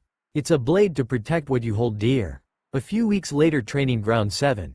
Kakashi stood in the middle of the training ground, both eyes uncovered and closed. There was no sign of his usual Uchiha and his body was tensed, both arms hanging at his sides and a kunai in one hand. Mismatched eyes snapping open, Kakashi ducked just as a giant chakra shuriken passed over his head. Turning around to parry a kunai/Kakashi snap kicked his duck-haired attacker back and leapt back as 2 chains smashed into where he was standing. Hearing the sound of something swishing through the air, Kakashi blocked a punch. He turned to face his now whiskered red-haired attacker before getting smacked in the face by an orange foxtail. Doing a backflip, Kakashi began to run those seals as he saw Sasuke doing the same. Raiden. Gion, lightning style, false darkness. They both said, finishing their hand seals at the same time as they shot streams of lightning towards each other. Being the older and more experienced shinobi, Kakashi's attack should have overpowered Sasuke, and it would have if Kakashi hadn't had to release his jutsu to avoid getting a seal placed on him. Kakashi engaged Naruto in a taijutsu match while he kept an eye on Naruto's hands so that Naruto couldn't place a seal on him. Sucker punching Naruto, Kakashi landed a very hard spin kick to his head to knock him back before jumping back as a stream of lightning crashed into where Kakashi was standing before. Kaden. Gokakyu, fire style. Grand fireball, Sasuke said, breathing out a huge fireball at the airborne Kakashi. When the fireball hit him and exploded, smoking timber fell out of the smoke, signifying a kawarimi, body replacement. Sasuke extended his senses to look for Kakashi. Sensing a presence behind him, Sasuke turned to see Kakashi right behind him. Dodging the fist aimed at his soleus plexus, Sasuke threw a punch at Kakashi's face. Dodging the arm, Kakashi snaked his arm around Sasuke's before pulling violently and dislocating his shoulder. Biting back a scream of pain, Sasuke began channeling lightning chakra to the arm that was still entwined with Kakashi's. Kakashi jerked, feeling the lightning chakra coursing throughout his system before he put a knee in Sasuke's stomach to knock him out. Seeing Sasuke's slump over, Naruto couldn't help but smirk. This was the power of Anbu Captain Kakashi rather than the pathetic loser they had fought for their final Genin exam. Drawing on more of the Kyuubi's power until the one-tailed cloak formed, battle was joined. Jackass! A beaten-up Naruto cursed as Sakura reset the bones in his arm. You're the one who wanted to fight me at my full power. Kakashi said nonchalantly, even though he had lost his vest, headband, and was still slightly smoking from Sasuke's last attack. Sasuke, who was holding his dislocated shoulder, grunted. Hard to believe, Naruto, and I used to be able to take you down handily only a few weeks ago. Sakura, who was done healing Naruto, moved to Sasuke. I think that's a good thing. If Sensei hadn't started training with us, then he wouldn't have gotten so much stronger. Kakashi showed no outward reaction. It's not so much I'm getting stronger so much as I'm regaining what I've lost. These past few years out of Anbu really took their toll. I thought you seemed kind of weak for an Anbu captain. By the way, what was that weird power that Naruto was using? Sakura asked. That was the Kyuubi. It's sealed inside me, Naruto said. Oh okay. Sakura shrugged. Really? Just oh okay? What is with people and not reacting in a way that lets me make fun of them later? The now healed Naruto said, bouncing up and down. I know about Jinchuriki from the class lectures. To be honest, I figured out the Kyuubi had a Jinchuriki a week after our team was formed when my fangirlness started to bleed off. Granted, I expected him to be a loud-mouthed retard or a socially inept introvert. To be honest, compared to the stories of Jinchuriki from other nations that I've heard of, you're fairly well-rounded. Not to mention when you use its power you grow only a tail and whiskers. What's up with that anyway? That was my initial Jinchuriki state. Wait, what stories of Jinchuriki? I never heard any. Naruto said, confused. That's odd. My parents would tell me about them all the time. When I was little I was actually scared of them, but when I found out how they were treated it's not that surprising, Sakura said with a shrug. Well, you have Suna, who's Jinchuriki, who kills anyone who looks at him the wrong way. Laura began as she finished healing Sasuke and moved to Kakashi. One of Iwa's Jinchuriki hates humanity. Kumo's Jinchuriki apparently has a rap fetish. And then you have the Mizukage, who's probably one of the worst. He ordered genocide of all bloodline users and caused Kiri to erupt into a civil war. Sakura said with a shiver. How could all of them be like that? What happened? Naruto thought with wide eyes. Because typically Biju and Jinchuriki don't get along like we do. Imagine for a moment that the Uchiha hadn't adopted you. You wouldn't be the same as you are now, probably having no faith in humanity, due to the way Konoha disrespected your father's sacrifice, and only looking out for yourself. However, because the Uchihas adopted you, the love you felt from your family offset the hatred you felt for the village. But imagine that you never knew that love, that at best we had an antagonistic relationship. You would have become as your female teammate said and probably never even have figured out your parentage. Yeah, that's probably true, Sakura-chan. Naruto told his female teammate as she finished healing their sensei. Why did I not feel anything from your chakra though? From the stories the adults told me I would have thought it to feel like bloodlust incarnate. Sakura said. Well, that's from the belief that a Biju's will comes with its chakra. While that's true, if the Biju is actively trying to take over, if it's not, its power is just energy in its purest, rawest form, and that usually causes the Jinchuriki's desires to become magnified. Typically they are well, like you described, and since people don't want to admit that they are the ones who caused the Jinchuriki to become like that, they just say it's the Biju. Naruto said with a sad look on his face. How do you know all of this, Naruto? Sakura said with a raised eyebrow. The Kyuubi wasn't behind the attack 12 years ago. That's all I'll say, Naruto said as he and Sasuke stood up. Nodding, Sakura accepted the explanation. Stretching out his muscles as he stood up, Kakashi said, okay, well, rest up for a few minutes while I go get another vest from my home. Then when I get back we'll go do some missions. This is Cyclops. Everyone is position? This is Cherry. I'm in position. Duck ass in position. Why couldn't I just make a clone for this? Because it's not fair that you get to train while the rest of us have to do these chores. Now are you in position, Chibi? Not a Chibi. I'm in position. Then converge on the target. 3 figures leapt out from the shadows. The target dodged the first figure, making sure to leave some scratch marks on the way, before head-butting the second figure in between the legs, making him go down with a wheeze before it jumped into the third figure's arms. Naruto chuckled sheepishly, scratching the back of his head as he saw his 2 teammates groaning on the ground. For some reason Tora seemed to like him but would cause extreme pain to anyone else that got close to her. Target captured. Ribbon confirmed on left ear. Mission to capture Tora complete. Hokage Tower. Oh my precious Tori, how I missed you, the daimyo's wife said as she subjected Tora to lowest level of marshmallow hell. Squeeze, squeeze. Where the slightly murderous thoughts of a certain duck-haired Uchiha who is still limping and is getting better but still kind of a fangirl teammate who had claw marks all over her face. Thank you for another mission, well done Team 7. Sarutobi said with a smile. He thought it was odd how the demon cat hurt everyone except Naruto. It was like some lame plot device to make a certain cat-like girl, who was Naruto's fiancé, more comfortable around our favorite redhead. If this was a story, then the author would have to be really lazy to do something like that. Don't judge me, I really should tell Naruto about his fiancé soon. Sarutobi mused. Otherwise she might suddenly show up in a crowded room and announce that Naruto was her husband. Man, that would be awkward. It's a good thing that stuff only happens in bad harem manga. I mean, the only other girl that likes Naruto like that is the Hyuga heiress, right? Bless you, Naruto thought as he heard his tenant sneeze. Thank you. How odd. There isn't even dust in here. Why would I sneeze? Maybe someone was thinking about you? With all due respect Hokage-sama, Sasuke grunted as he shifted his legs. His Uchiha pride would not allow him to cradle his package in public. I believe that these D ranks are not helping us improve as shinobi. I would request we receive a better mission as Naruto has told me that you already know of our true level of skill. The Hokage of Konoha just chuckled. He had expected this weeks earlier and from Naruto rather than his stoic teammate. Very well, I had expected this earlier to be honest.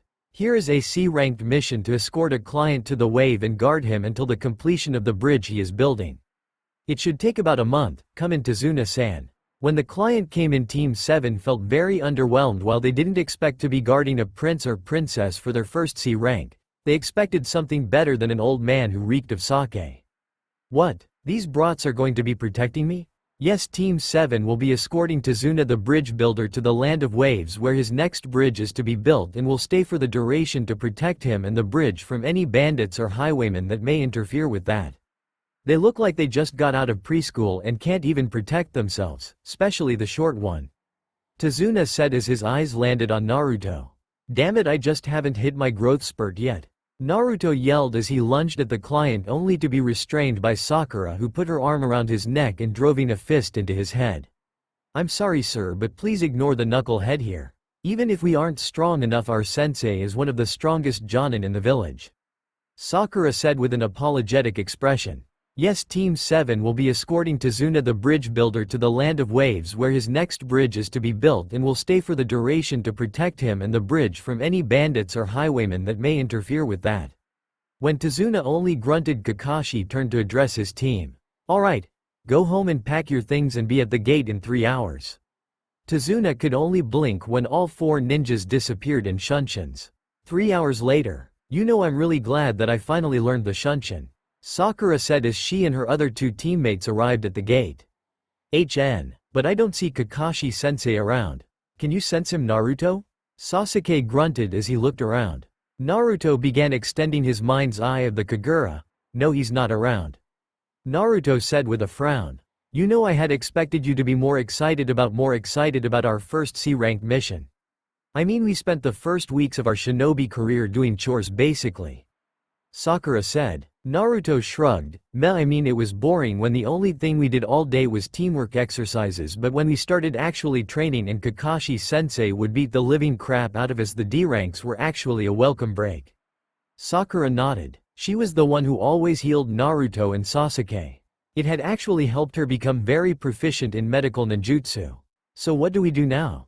We could play some cards. Sasuke said as he pulled out a deck. Sure, why not? Another 3 hours later. He's still not here, growled Sakura as she held up her cards. And you're surprised by that, how? Naruto asked, staring down at a pair of cards. Hit me. He barked at Sasuke, who dealt him another card. That's 21. Damn Naruto, remind me to take you to a casino to clear the place out. How many wins is that now? Sasuke said. 42. Naruto replied blankly. You ever get the feeling that the universe is fucking with us? Asked Sakura with her face scrunched up in thought. No, that's just Naruto. You'll get used to it after a while. Sasuke said without even batting an eyelash. I'm not that bad, Naruto said with a whine. Sasuke just stared at Naruto. Finally Naruto caved. Okay, maybe a little. Yes, Sasuke drawled with a perfect deadpan, maybe a little. So Sakura, how's your medical ninjutsu coming along? Naruto said, trying to change the topic. It's coming along good, especially since I always have 2 willing volunteers in the mornings. Sakura said with a smile. It is convenient to have a medic to heal you when you go overboard for training. You know, even though I don't like planning for it, me and Naruto are probably going to get hurt if we are in the front line. I wonder why no one has ever thought of having a medic for every team. Meanwhile, in some backward city in the Fire Country, a blonde-haired woman sitting at a slot machine sneezed violently, causing the machine to hit 3 sevens. Someone must be talking bad about me, she mused as she collected her winnings. Back with our protagonist, we find him with another winning hand. How many wins is that now? Sakura said with a twitching eye. 69 wins, Naruto said in a perfectly flat voice. How? You get used to it after a while, Sasuke said with a shrug. After another couple winning hands, Kakashi arrived with their client. Sorry I'm late, I had to find our client and make sure he was in decent enough condition for us to begin our mission, Kakashi said with an eye smile. Confused at the wide-eyed looks that he was given by his genin, he let out a flat, "What?" Sakura, who was the first to recover, answered. That was actually a valid excuse.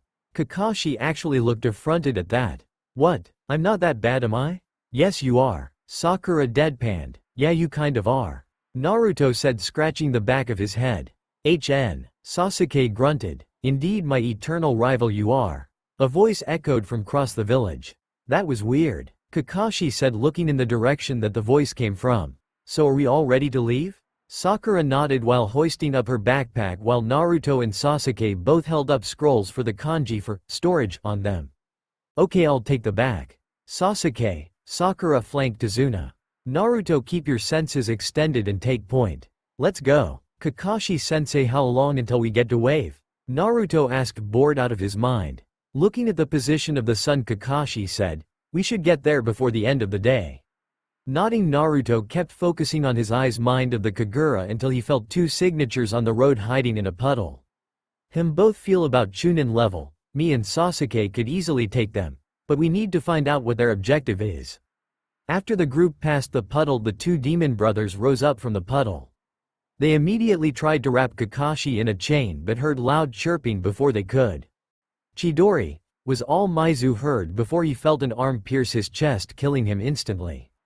Maizu, Gozu cried, seeing his brother instantly taken out. He tried to move to attack the one who killed his brother before he felt both of the tendons on his legs cut and he fell to the floor. Well, I had intended to see who their target was, but I guess just taking them out works too.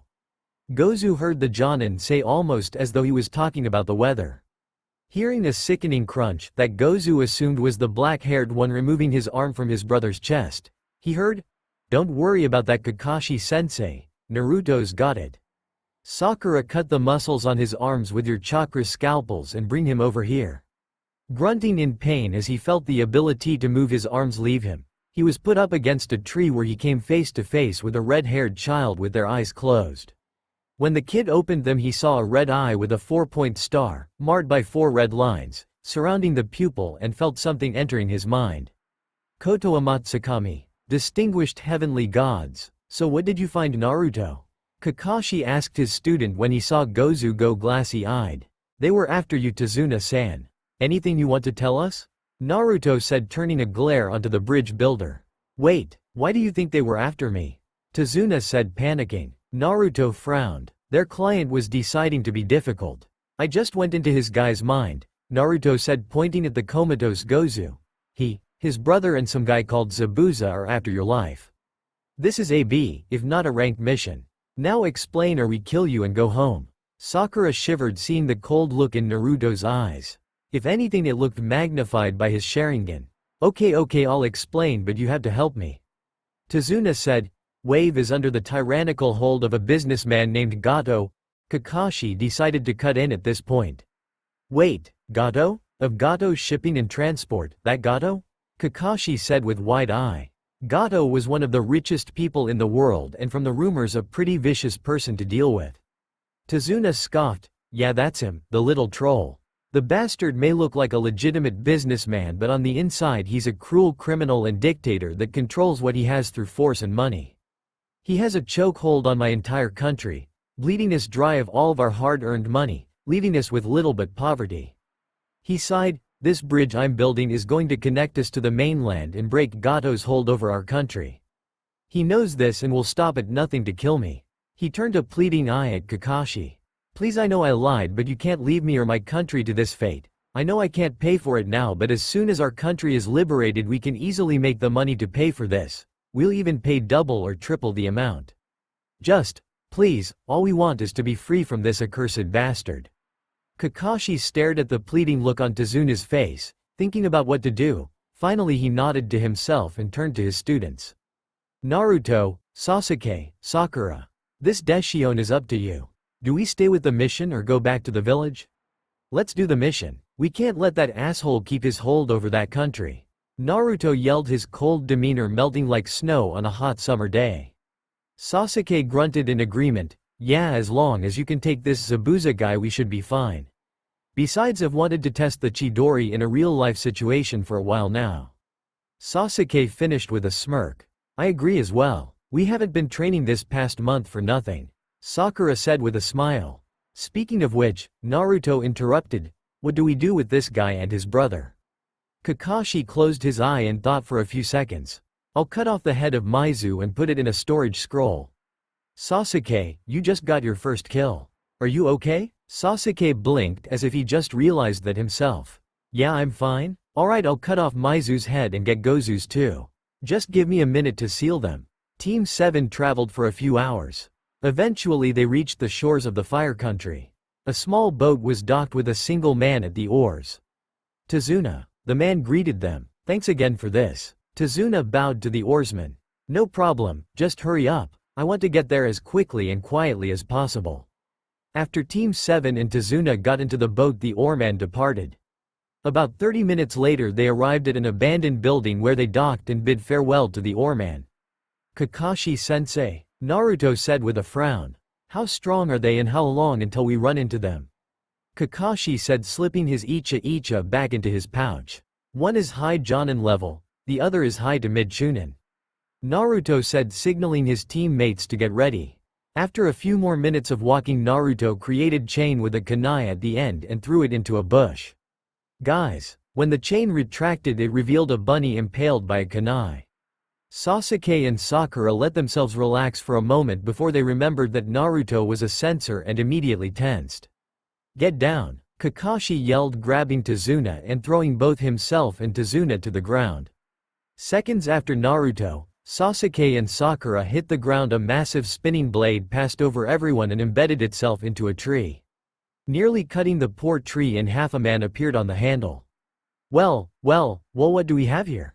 A bunch of green genin out on a mission, the man chuckled darkly. That's all for now. If you enjoy, then please like, share and do comments.